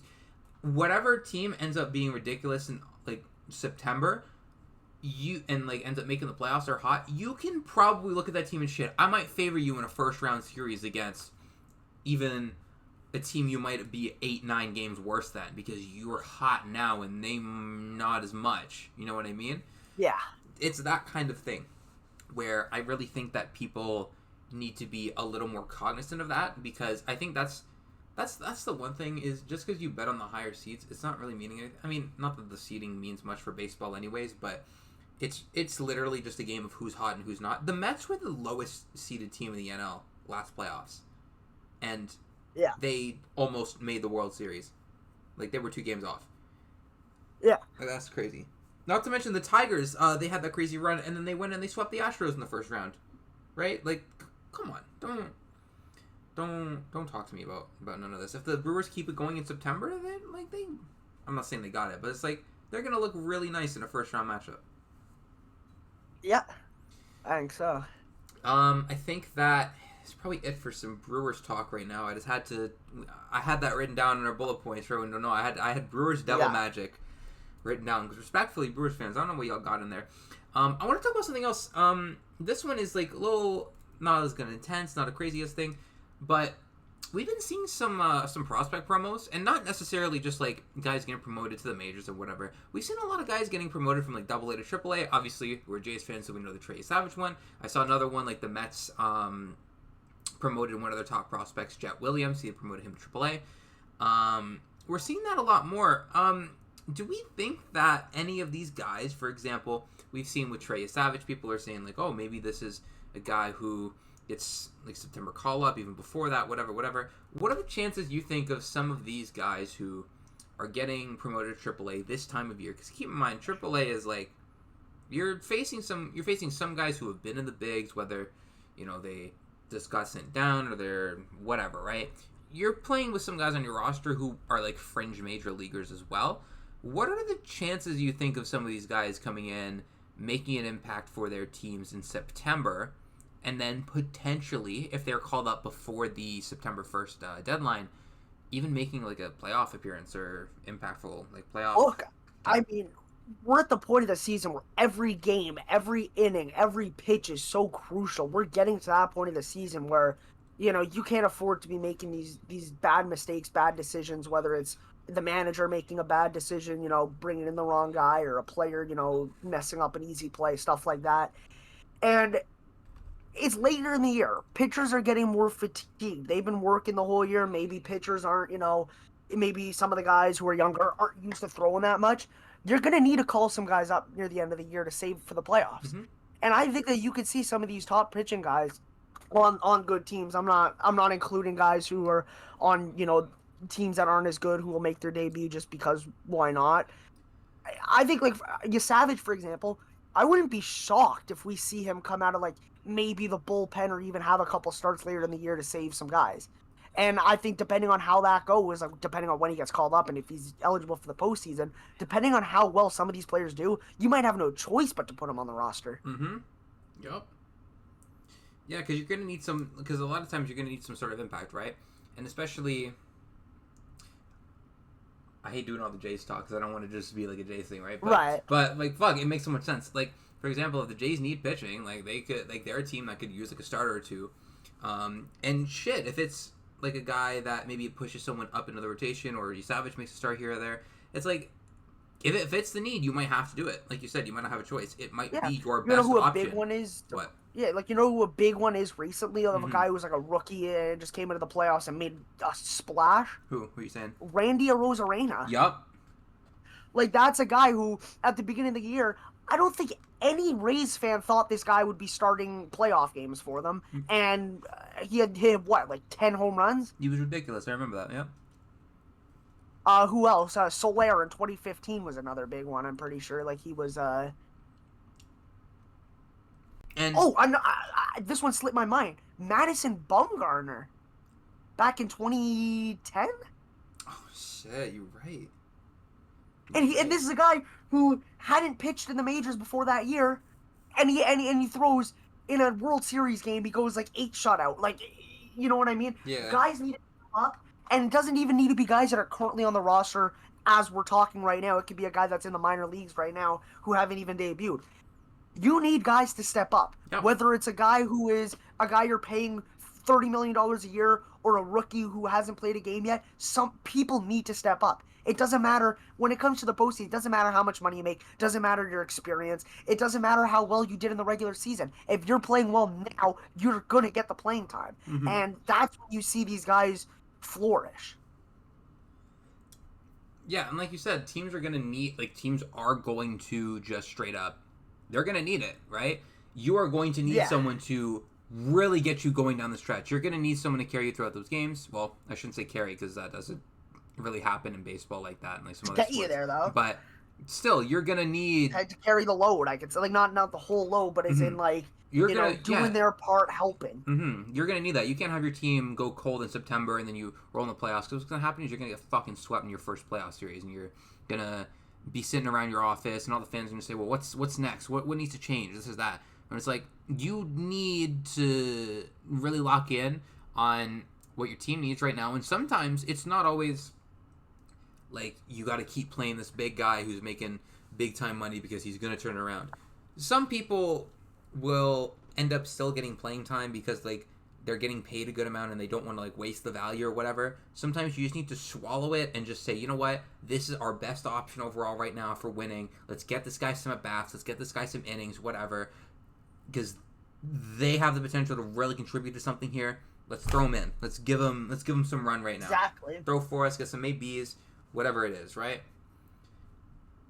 And I don't know. I hate when like a team won't go away from a guy just because they're getting paid a decent amount of money. Because I'm not gonna. Like, I hate that so much. They did that with the logic is, gotta get your money's worth or whatever. But at the end of the day, that's not how you win games, by playing players who shouldn't be playing because they're not good enough. Yeah, because the contract is now bad or whatever. I hate that stuff, man. I hate that stuff. I hate that stuff so much. It's bad. I wanna talk about another thing really quick. I didn't have this written down because I thought of it today. We see a lot of players right now, and this isn't like a new thing, but you see a lot of players who, if you look at how well they're doing or how poorly they're doing, and then you look at, fans' reaction, I'm not just saying Twitter, but like, wherever, right? Or analysts or whatever, and you look at their perception of the player and what they're saying, it almost seems like it's night and day from what the player is actually doing, right?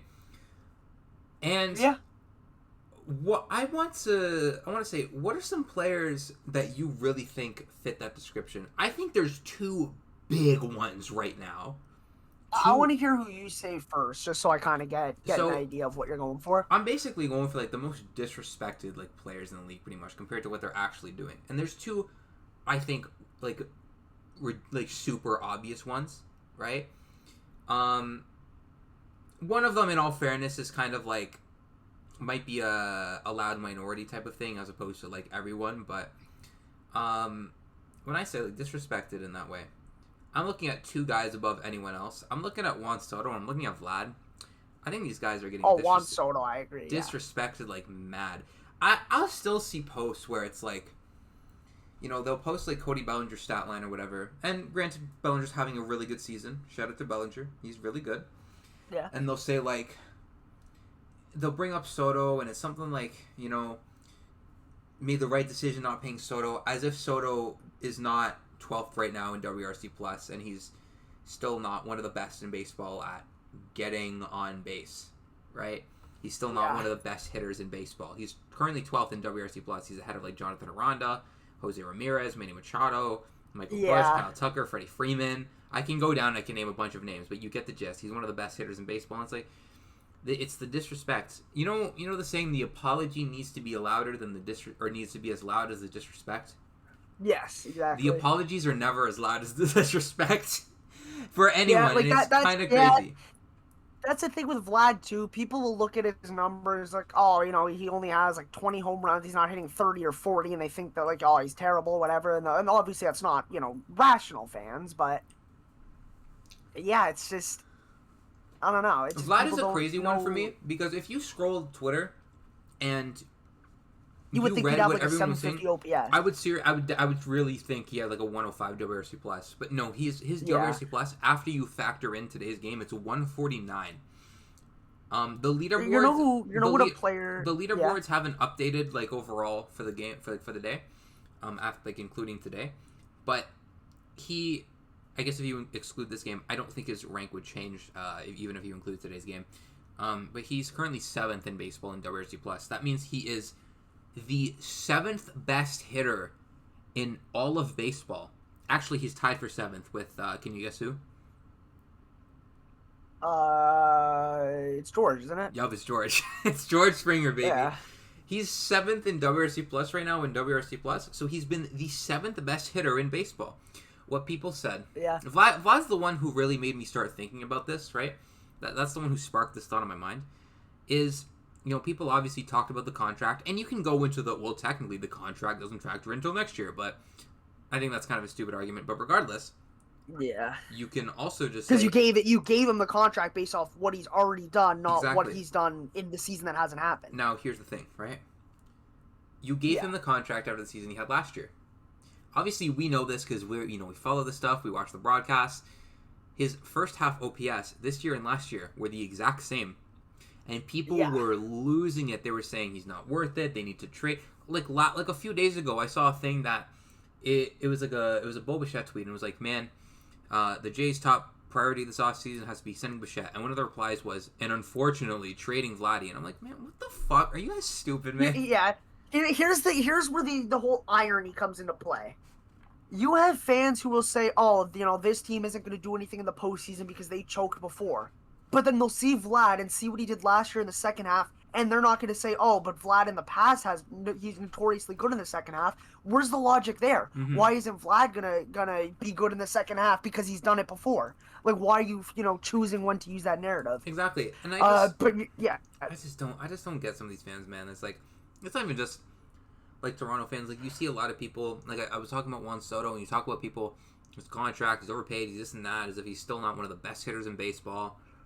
Obviously, people would do it with Vlad too, and it's like, I don't understand how the production that a player is actually putting up is so different from their actual perception. I think in some cases, you are expecting a certain thing, and even if it's not there, and it's still really good, you're still going to be disappointed. Like we said with Vlad, people want to see all the home runs, because, I mean... The only way that every single fan is going to be like, and I mean every single fan is going to be fine with Vlad's performance, is if he has an OPS of like 1,100 and hits like 50 home runs. That's the only way that he's going to make everyone, and that's what's sad, because what he's doing right now, I mean, he has been one of the best Blue Jays ever already. Yep.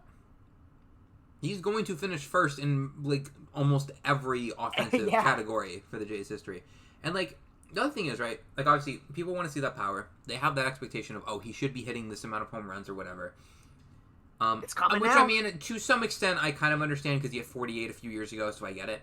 I get where the wanting it to happen comes from. I'd obviously love if he had 45 home runs again, but he's not a power hitter in the sense. I've seen this float around on Twitter, and I think this is really good.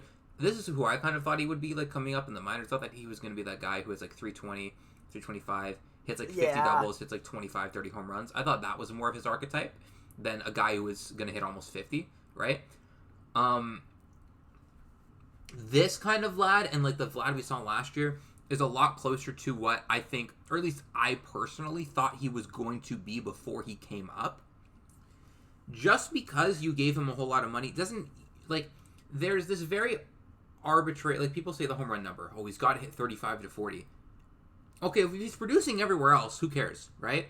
Obviously, I mean, it's one of those things where you see the 80, the 80 grade hit tool, for power tool, sorry, and it's like you're thinking this guy's going to be generational in terms of home run hitting, but it's like, at the end of the day, he's still showing that power. Just because he's not hitting 50 home runs, he's still helping the team in more ways than one.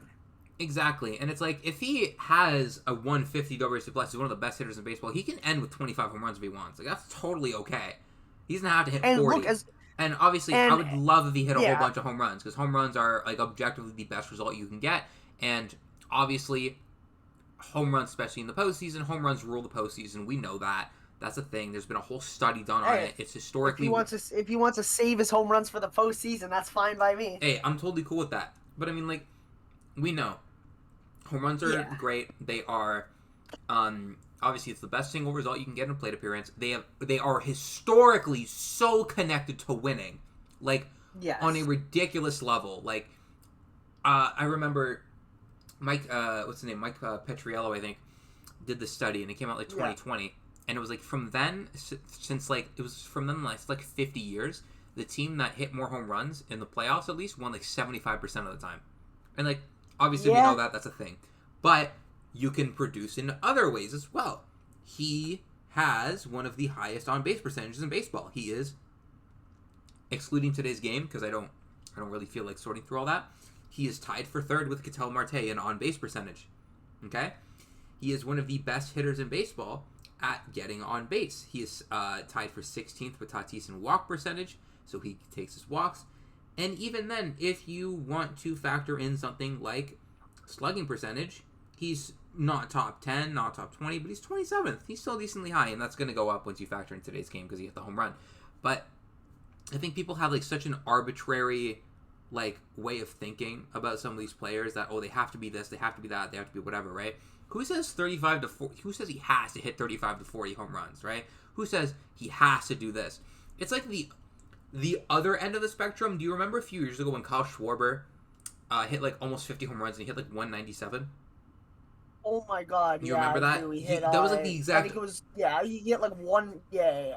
He hit like 190 he hit something. Like 190 something. Yeah. Hit like 45, 47. He led the league, or he was like top of the league, whatever it was. I mean, that's the thing. That's cool and all, but is that who people want Vlad to be? A guy who sells out and just again zero, and I'm zero disrespect to Kyle Schwarber, but they are not comparable in the slightest. Exactly. What I'm like mostly what I'm getting at is you don't have to check one arbitrary box or the other arbitrary box. Is you have to look at everything. All right, cool. Vlad is not top of the league in home runs, whatever. This guy's not top of the league in average. This guy's not top of the league in this, that, whatever. But when you look at their overall thing, their overall offensive production, their overall value as a baseball player as a whole, okay, it adds up to this, whatever. This is overall the kind of value they're contributing. Is that a positive or a negative? In a case like Vlad, or a case like Juan Soto, or a case like whoever, right? We'll use those two because those are the two examples I put up. Those two examples are still well above, well, I was going to say well above league average. I think that's kind of putting it pretty lightly. But even so, those are like all-star plus level numbers, right? That is a plus high-level all-star. Right, like a 150 WRC plus. That's insane. That's great. So, I don't understand where these arbitrary benchmarks come from to say, oh, well, he has to do this to be good. Even if he's checking all the other boxes, he's contributing in every other way possible, he's doing this, he's doing that. Why does it have to be he has to check this box, right? The team is good. That too. That's the other thing. Like, that's the other thing is like, just enjoy it. Just please, not just with Vlad, not just in the J's sake. But that's the thing. When Vlad's gone, however many years from now, let's say like his end of career, 15 years from now, when he's gone, you're gonna be wishing that you can go back in time and appreciate his career more if you didn't then. I already know that I didn't take those guys for granted in 2015 and 16, those Bautista, Donaldson, Encarnacion guys, but I still miss them like crazy. Right? I still wish that. I wish I could see Jose stare down another pitcher and.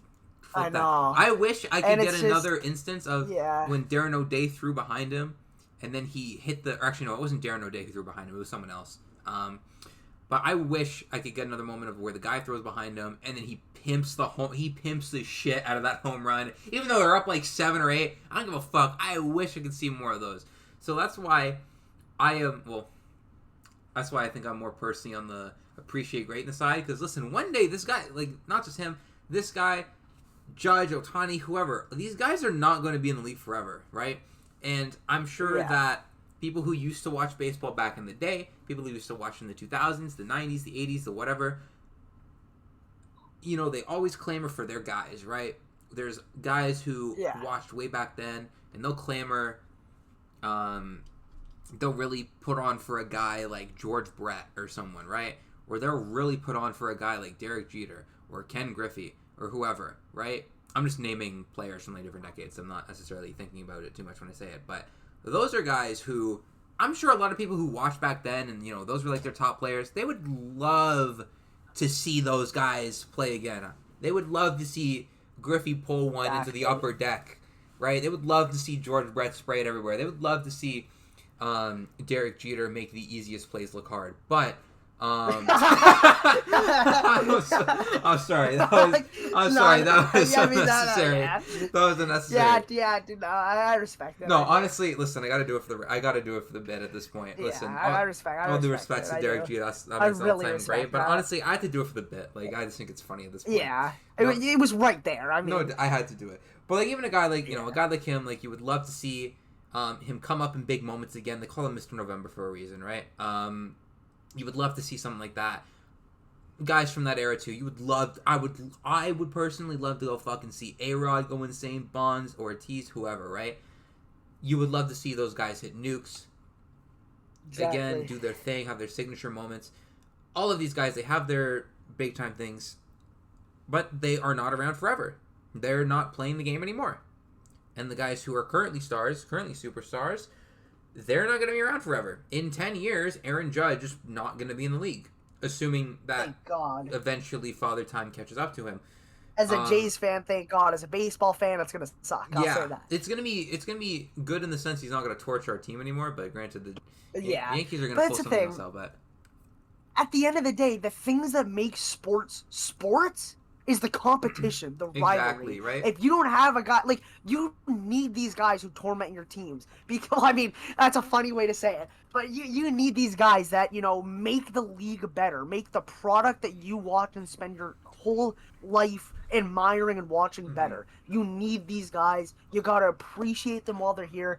You never know if you're going to get guys quite like this. Who knows if we ever see another Shohei Ohtani? Who knows if we ever see, another Aaron Judge? Like, you gotta just appreciate it while it's here. Exactly. I have I got a whole bunch of jerseys in my closet, right?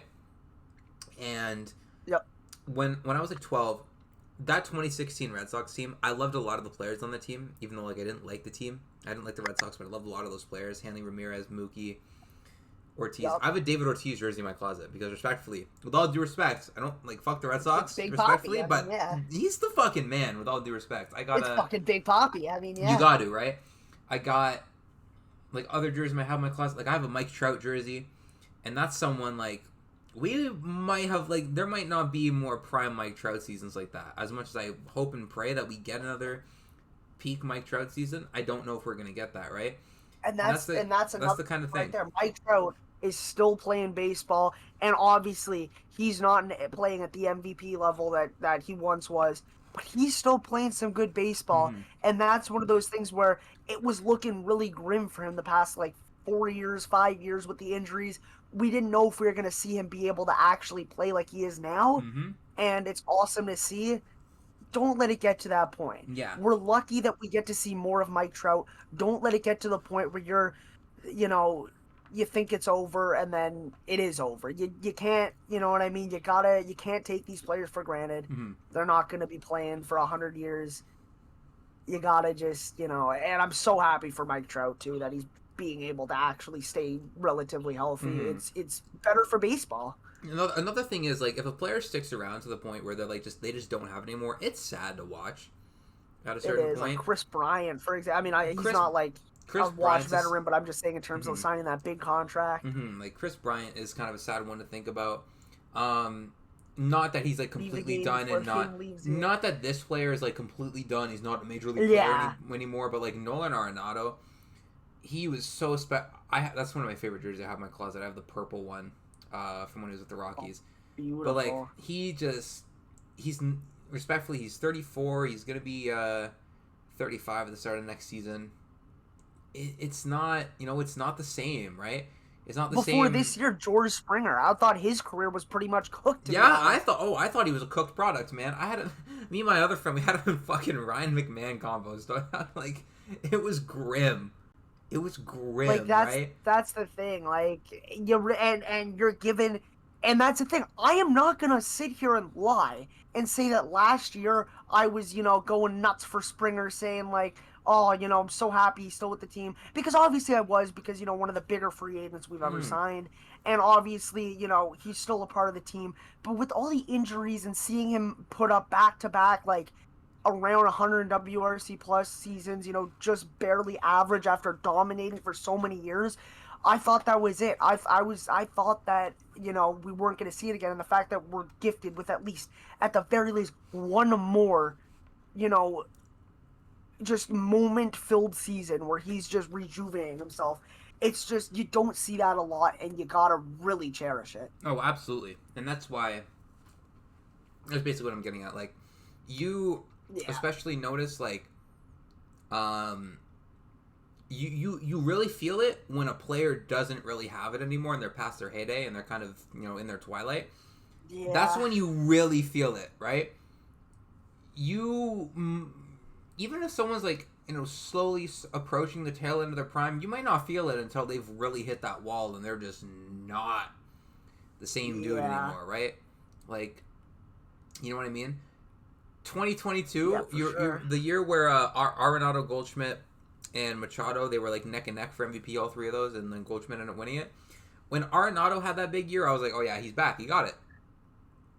Not really to the same extent, you know what I mean? And it was kind of sad. It's been a little sad recently, and you know, hopefully that man figures it out, because I would love to see more prime Arenado. Or like another one is like how Trevor Story has been with the Red Sox versus how he was with the Rockies. Especially when it's guys that you grew up watching as a kid, and were like the guys. It hurts, and again, that's just why you gotta appreciate them while they're still here. Exactly. And shut up, turn the TV on, watch some baseball. You know, just enjoy the show. Exactly. Catch that star player while you can. Watch him while you can. Go see him live while you can. I was so happy when I one of the things like I've been committing to a lot more recently is like, you know, a team's in town. Oh, I want to see this player live. I want to see this, right? I saw a few years ago when they were doing the 30th anniversary for like the 1992 team and they were giving out those jackets. Yeah. I went to I went to that game not because of the jackets. It was because the Angels were in town and Ohtani was pitching. So obviously they had Ohtani and Trout in that lineup. Also Manoah was pitching that day, and it was a ridiculous. I remember that. It was a spectacular matchup, and I tried to line it up like before they announced it because I was like, oh fuck, Ohtani should be pitching this game, and then it ended up it was right, and I am so happy I got to see him pitch live. I got to see him and Trout hit. It was great. I've seen. I've been thinking about it like more recently, and like okay, like you know when I think okay, what kind of players do I want to see? This team obviously comes with this player, and blah blah blah. And I'm so grateful for some of the players that I have gone and seen live. Like I went to Washington the year they won the World Series, and I saw them play the Braves. I saw Juan Soto. I saw Anthony Rendon. I saw Acuna. I saw Freddie Freeman. I saw Atlanta Braves Josh Donaldson. He had a go ahead home run in extra innings too, which is baller. But I saw Yelich when he was in his prime, when he was with the Brewers. I saw them play in Pittsburgh. Like, yeah, that's the kind of thing, man. Like, obviously you don't got to travel with that shit, but like, you know, if someone's in town and it's a big time thing, like go see them, because you're not always gonna get that opportunity. That's the thing. And eventually you're gonna wish. Eventually you're gonna wish. You don't man, I wish I could have seen that player, right? Now. You don't want to look back 20 years from now and think, oh my god, why did I never go and see Ohtani? Why did I never go and see Aaron Judge?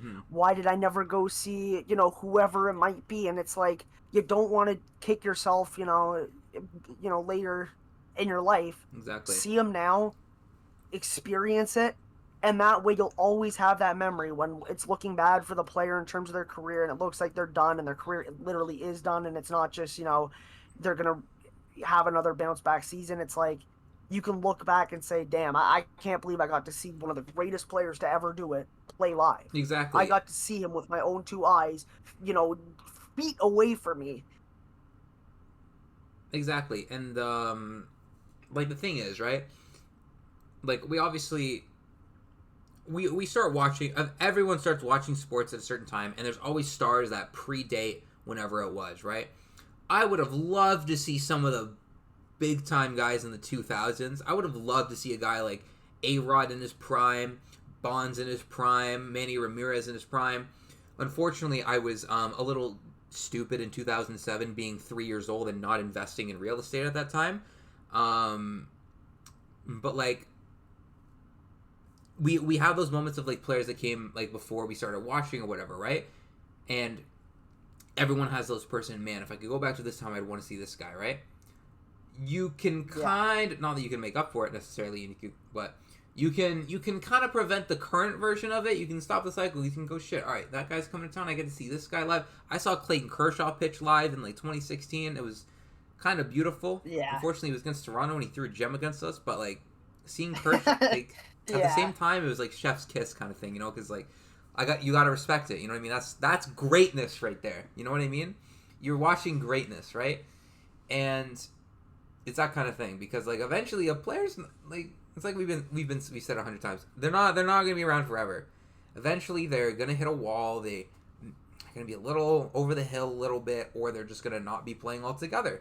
And the closest thing you're gonna get is them being a really bad analyst on a sports show, or hopefully a good one, but not that many are very good.